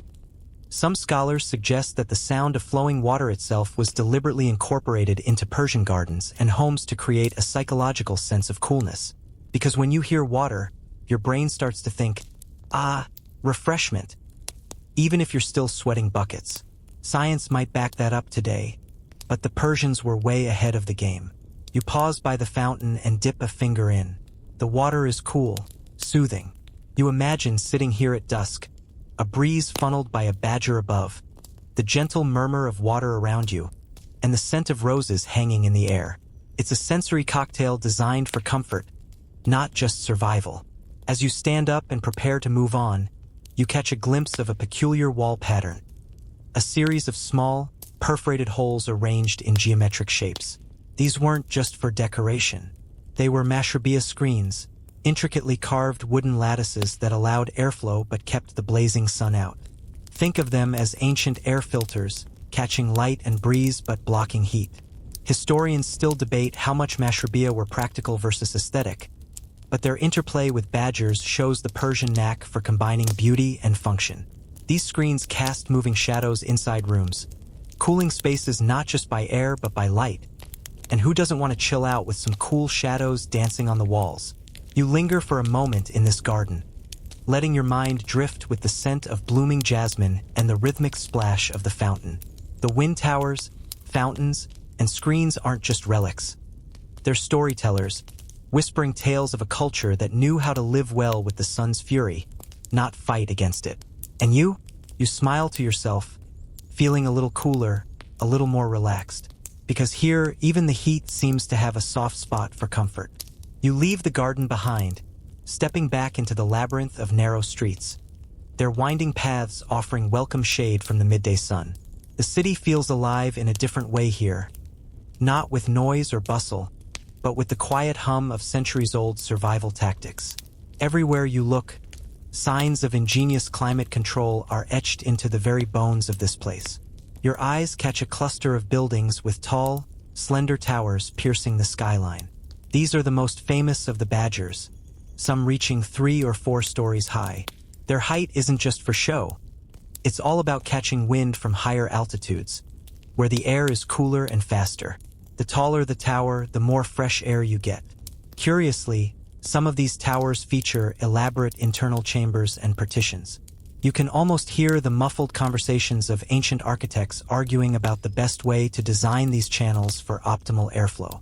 Scholars still debate whether the internal design was primarily for directing wind downward or also to create a cooling effect through evaporation, like an ancient version of your air conditioner's humidifier. Speaking of evaporation, you notice water basins placed strategically at the bottom of some wind towers. These pools weren't just decorative, they were cooling reservoirs. As the wind swept over the water, it picked up moisture, lowering the temperature as it flowed into the living spaces below. This combination of airflow and evaporative cooling was a sophisticated system for its time, a brilliant way to turn the desert heat against itself. A quirky fact to ponder: some historians believe the Persians even experimented with adding scented herbs or flowers to these water basins to fragrance the incoming breeze. Imagine cooling off in the desert with a hint of rose or mint wafting through your room. That's luxury with a breeze. You stroll closer to one of the larger palaces, its walls thick with adobe and mud brick, materials chosen specifically for their thermal mass. During the day, these walls absorb the sun's heat slowly, keeping interiors cool. At night, they release the stored heat, balancing temperature swings.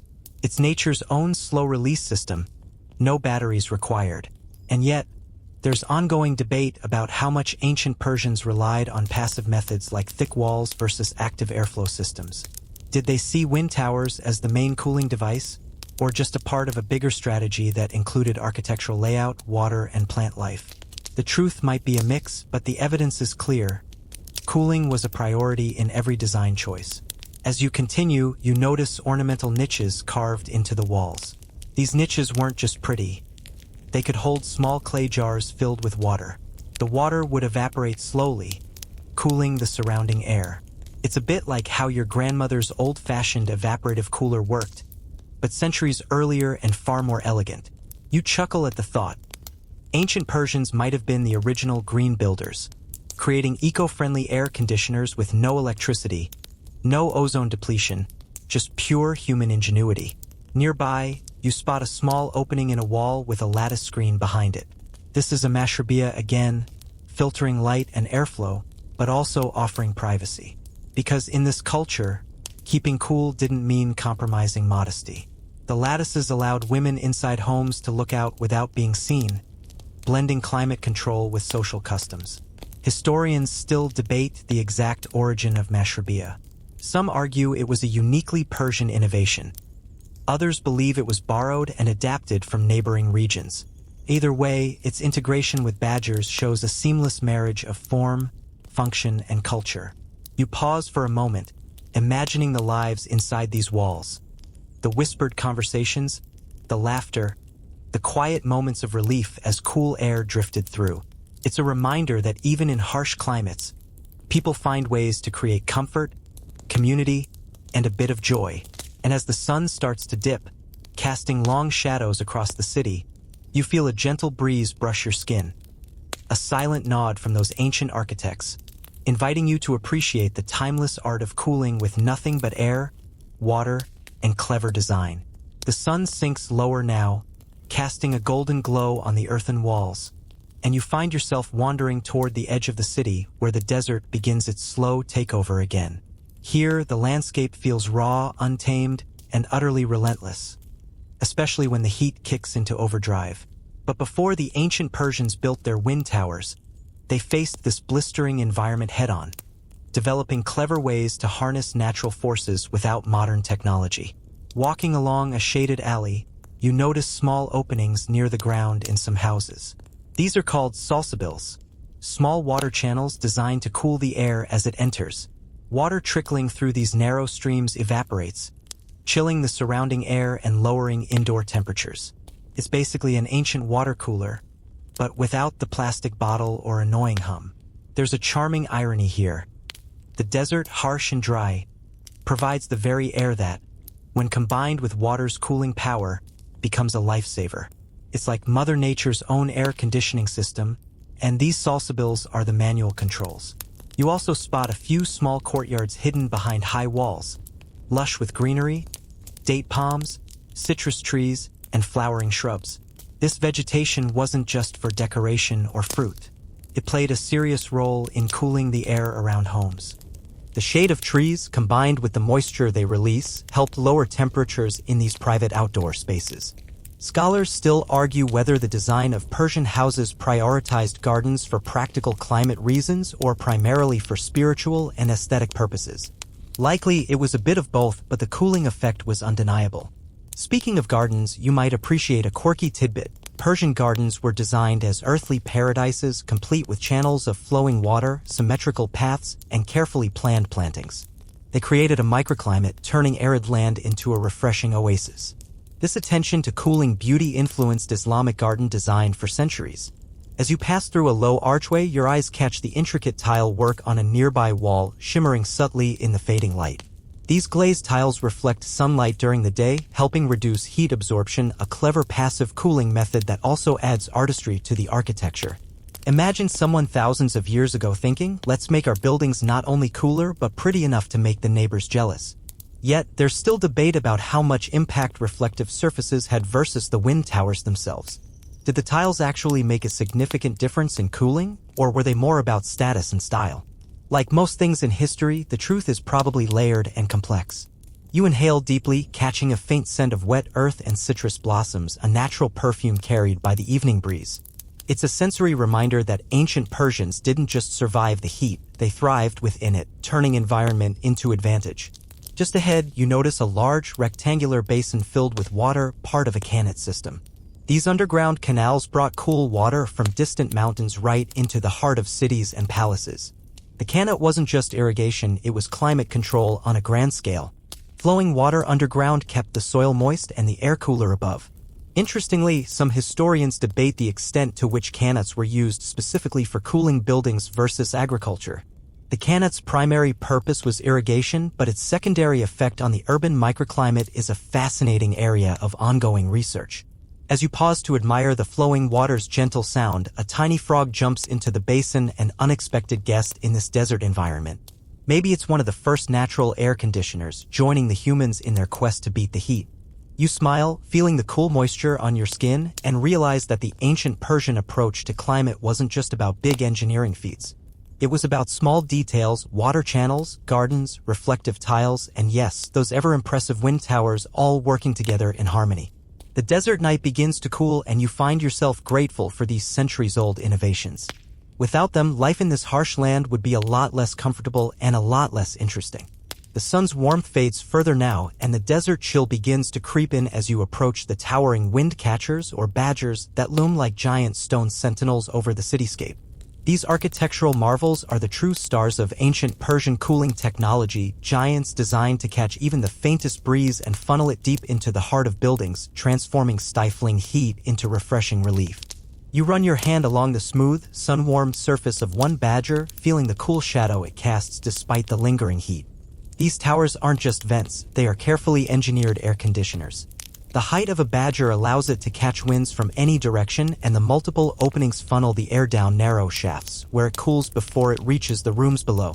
One quirky detail you might enjoy: some badgers had internal pools or cannet water channels right at their base, so the air flowing through would pass over water, cooling even further by evaporation.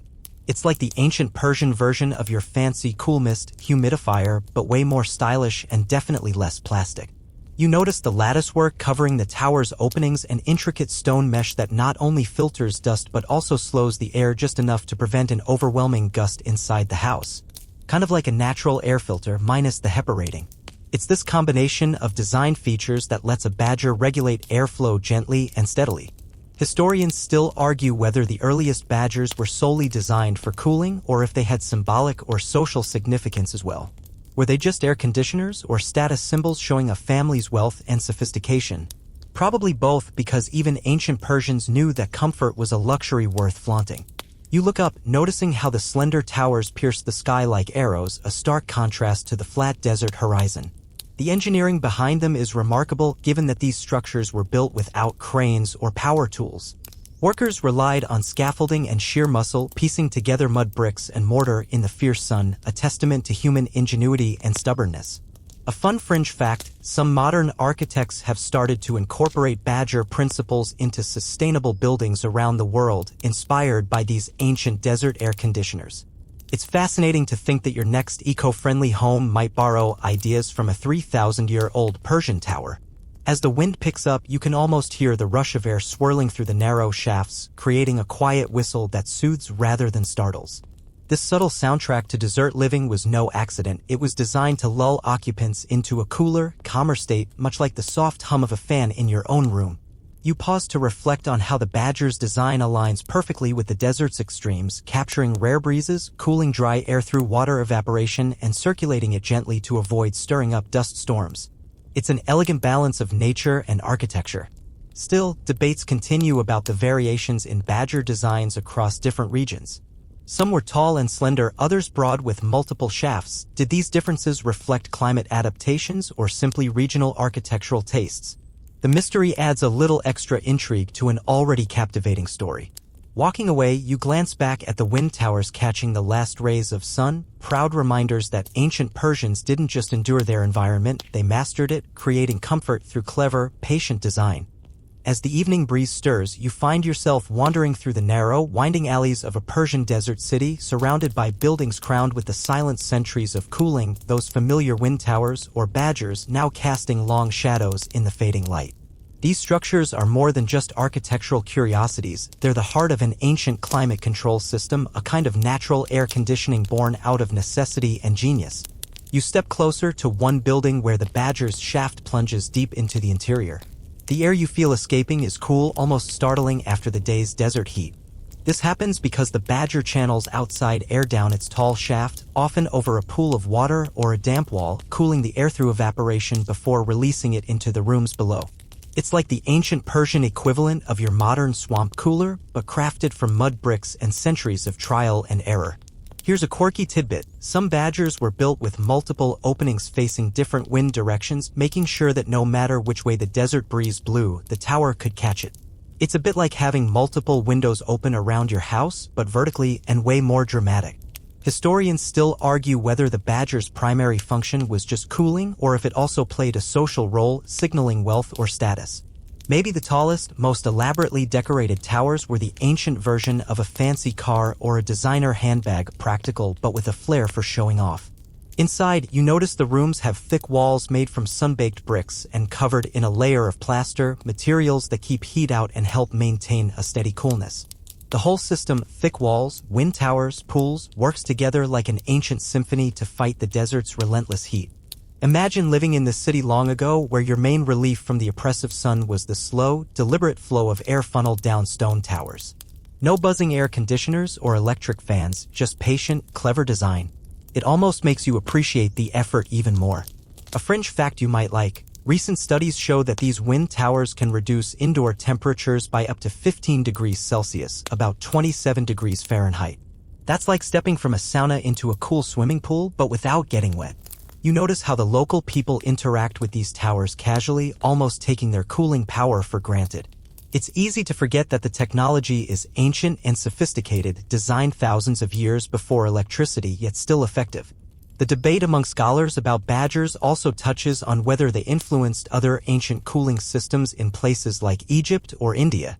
Did the idea of catching and channeling wind travel across deserts and trade routes, or was it independently invented multiple times?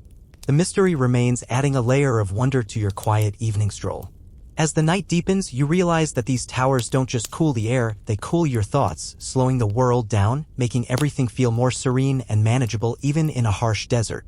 The desert night is cool now, but imagine the heat of the day when the sun scorches the earth and you're trapped inside a palace with stone walls that soak up every ray. The Persians faced this every day, and they turned their challenge into an art form. As you continue wandering, you come across a courtyard where a shallow pool shimmers quietly. This isn't just for decoration, it's an essential part of the ancient cooling dance. These pools, often placed beneath the wind towers, play a critical role.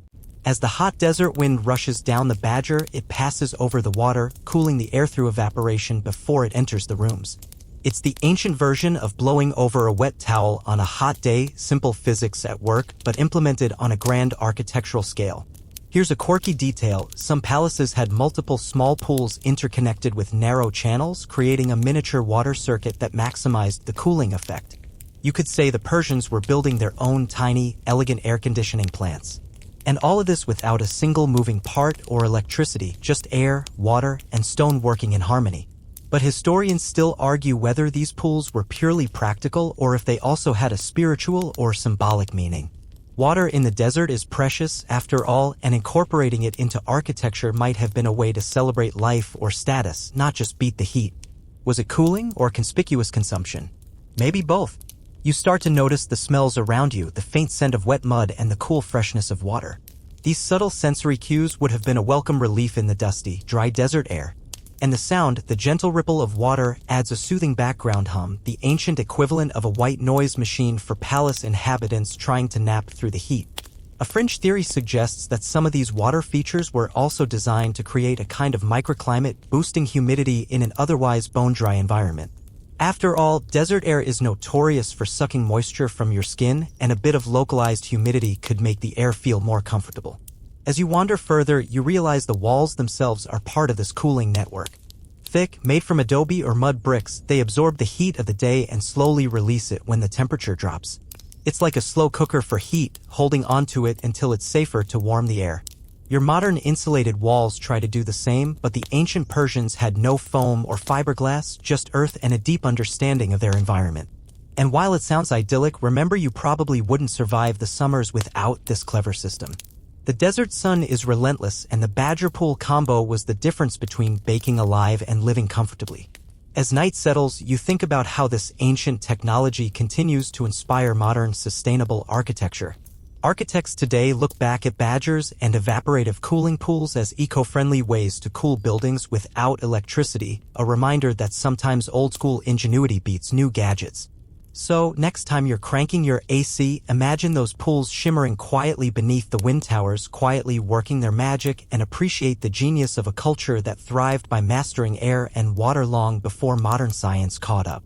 As the evening breeze begins to cool the air, you find yourself drawn to the grand wind towers towering above the city skyline like ancient sentinels. These structures, the iconic badgers, are marvels of Persian ingenuity designed to capture and funnel even the slightest whisper of wind into the interiors of palaces and homes.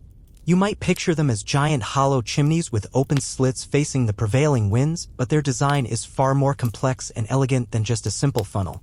Each wind tower is carefully oriented according to the dominant wind direction, often with 4 or more openings pointing north, south, east, and west. This multi-directional approach ensures that, no matter which way the wind blows, cool air is captured and directed down into the rooms below. Inside, the tower's interior is divided into multiple shafts, and as air enters, it is funneled down these narrow channels, accelerating as it descends, creating a natural breeze. There's a quirky tidbit: some of these towers were designed with internal water reservoirs or even small pools at their bases. As the wind rushed past the water, it cooled down further before entering the living spaces, combining two ancient cooling principles: wind catching and evaporative cooling. Imagine it like the world's first air conditioner, but without any electricity, ducts, or annoying humming noises. Historians still debate whether the earliest badgers were purely functional or if they also served as status symbols. After all, building such elaborate structures took skill, resources, and architectural know-how which not everyone could afford. Were wind towers an early form of bragging rights? Did they signal the wealth and sophistication of the palace owner? It's a conversation that invites more speculation than answers. Walking closer, you notice the materials, the sun-baked mud bricks and gypsum plaster that cover the towers. These materials aren't just for structure, they help regulate temperature by absorbing heat during the day and releasing it at night. Plus, the thickness of the walls means the air inside stays cooler longer, buffering the harsh desert sun. You also catch the faint sound of wind singing through the narrow openings of the tower, creating a subtle, almost musical hum. It's like the palace itself is breathing, a living monument to ancient Persian climate wisdom. A fringe theory suggests that some badgers were even used to expel hot air and smoke from kitchens or bathhouses, functioning as natural ventilation systems in more ways than one. This would make them not just coolers, but also the ancient equivalent of household exhaust fans. In your mind, you picture the inhabitants of these palaces stepping inside after a day baking in the sun, greeted by a rush of cool, fresh air delivered by the unseen work of the badgers. It's an elegant blend of nature and architecture, and a reminder that sometimes the best technology is simply understanding and working with your environment. You drift through the quiet palace halls, feeling the cool breeze softly caress your skin as it snakes its way down from the wind towers above. It's almost magical how something as simple as a hollow column can transform the oppressive desert heat into a gentle, refreshing sigh. But this isn't just luck or happenstance, it's centuries of fine-tuning Persian architectural genius.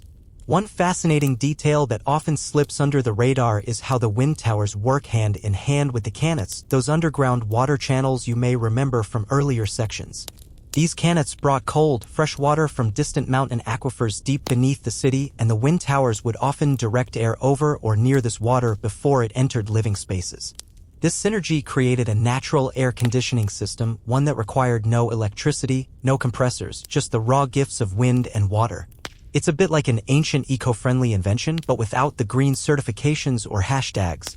You can almost hear an old Persian architect muttering to himself, "Let's see if I can get the breeze to carry some of this coolness indoors." And indeed, they did. By positioning water pools strategically beneath the towers, the air would lose some of its heat through evaporation, and you'd get cooler, moister air circulating inside the rooms. For a desert dweller, this was akin to discovering a natural oasis of comfort right within their home. Historians still argue whether the primary goal of wind towers was comfort or if they also served defensive or symbolic purposes. Some believe their imposing height and elegant form might have also acted as lookouts or territorial markers. After all, in the vast, open desert, visibility can be a matter of safety and pride. Others maintain that these towers were purely practical, a testament to necessity breeding invention. You might chuckle imagining a noble Persian lord reclining under his wind tower's cool draft, contemplating if he should add another tower just to show off. Architecture and status have always been a complicated dance, after all. Beyond their function, wind towers are architectural marvels of passive cooling that have inspired modern sustainable design. Some contemporary architects study these ancient systems to create energy-efficient buildings in hot climates today. It's like the Persians left behind a blueprint for future generations, proving that smart design can last millennia. Of course, not every tower was created equal. Some were simple and utilitarian, while others were elaborately decorated with colorful tiles and intricate plasterwork, because why not make your cooling system also a feast for the eyes? You can almost imagine the occasional palace architect arguing, if I'm going to keep cool, my wind tower might as well look fabulous. And so, as you wander through the courtyard, feeling the whisper of the wind and the shadow it casts, you realize these structures were more than just cooling devices, they were symbols of harmony between people and their harsh environment. Silent storytellers of ancient Persia's ingenuity. The sun has dipped lower, painting the sky with shades of orange and pink, but the heat still clings stubbornly to the stone walls around you. That's when you notice the ingenious placement of trees and gardens within the palace grounds, a living complement to the wind towers you've grown so fond of.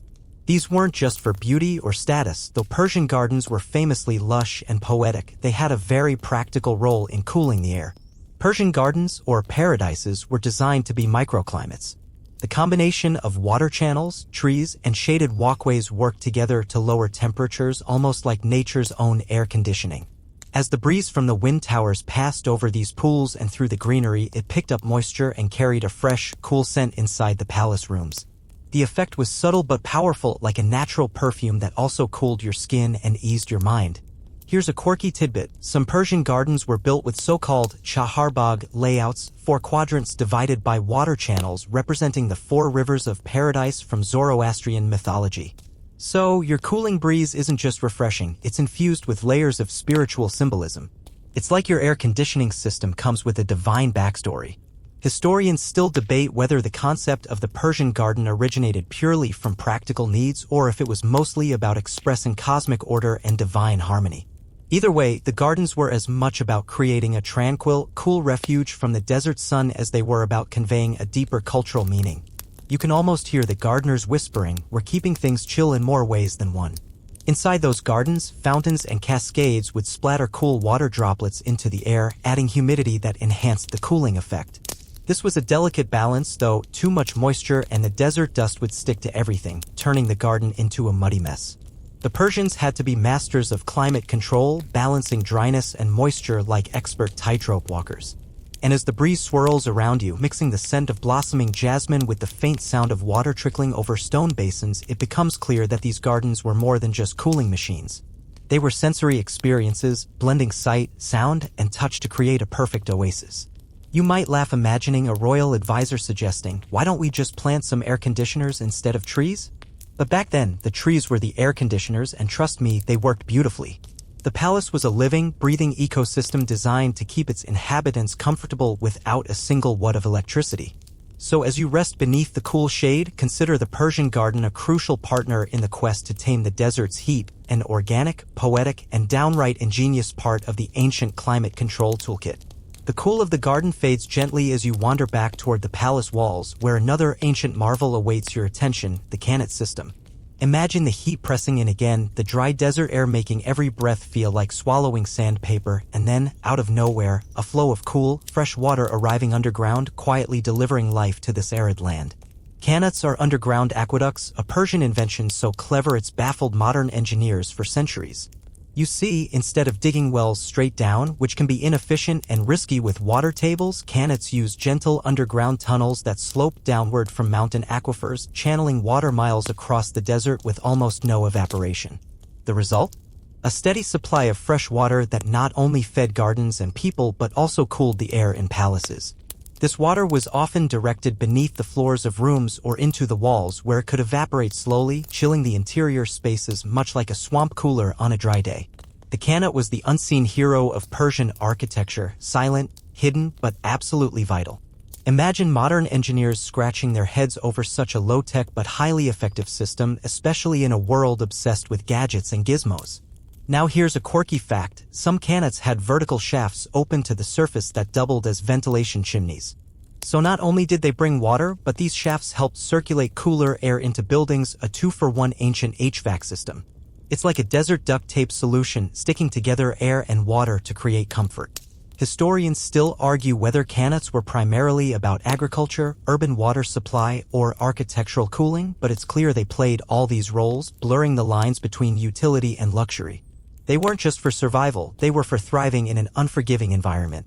So as you feel the breeze brushing your skin again, cooled by evaporating qanat water, you realize the palace wasn't just a monument to power or wealth, it was a triumph of human ingenuity, a testament to how people used every tool at their disposal to bend nature to their will, all without a single electric fan.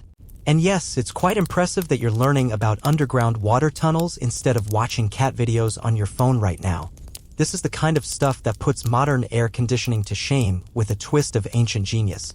You step away from the qanat's cool whisper and move toward the outer edges of the palace complex, where you find a curious sight, a wind tower that's not quite like the others. This one is taller, more ornate, and its chambers twist in unexpected ways.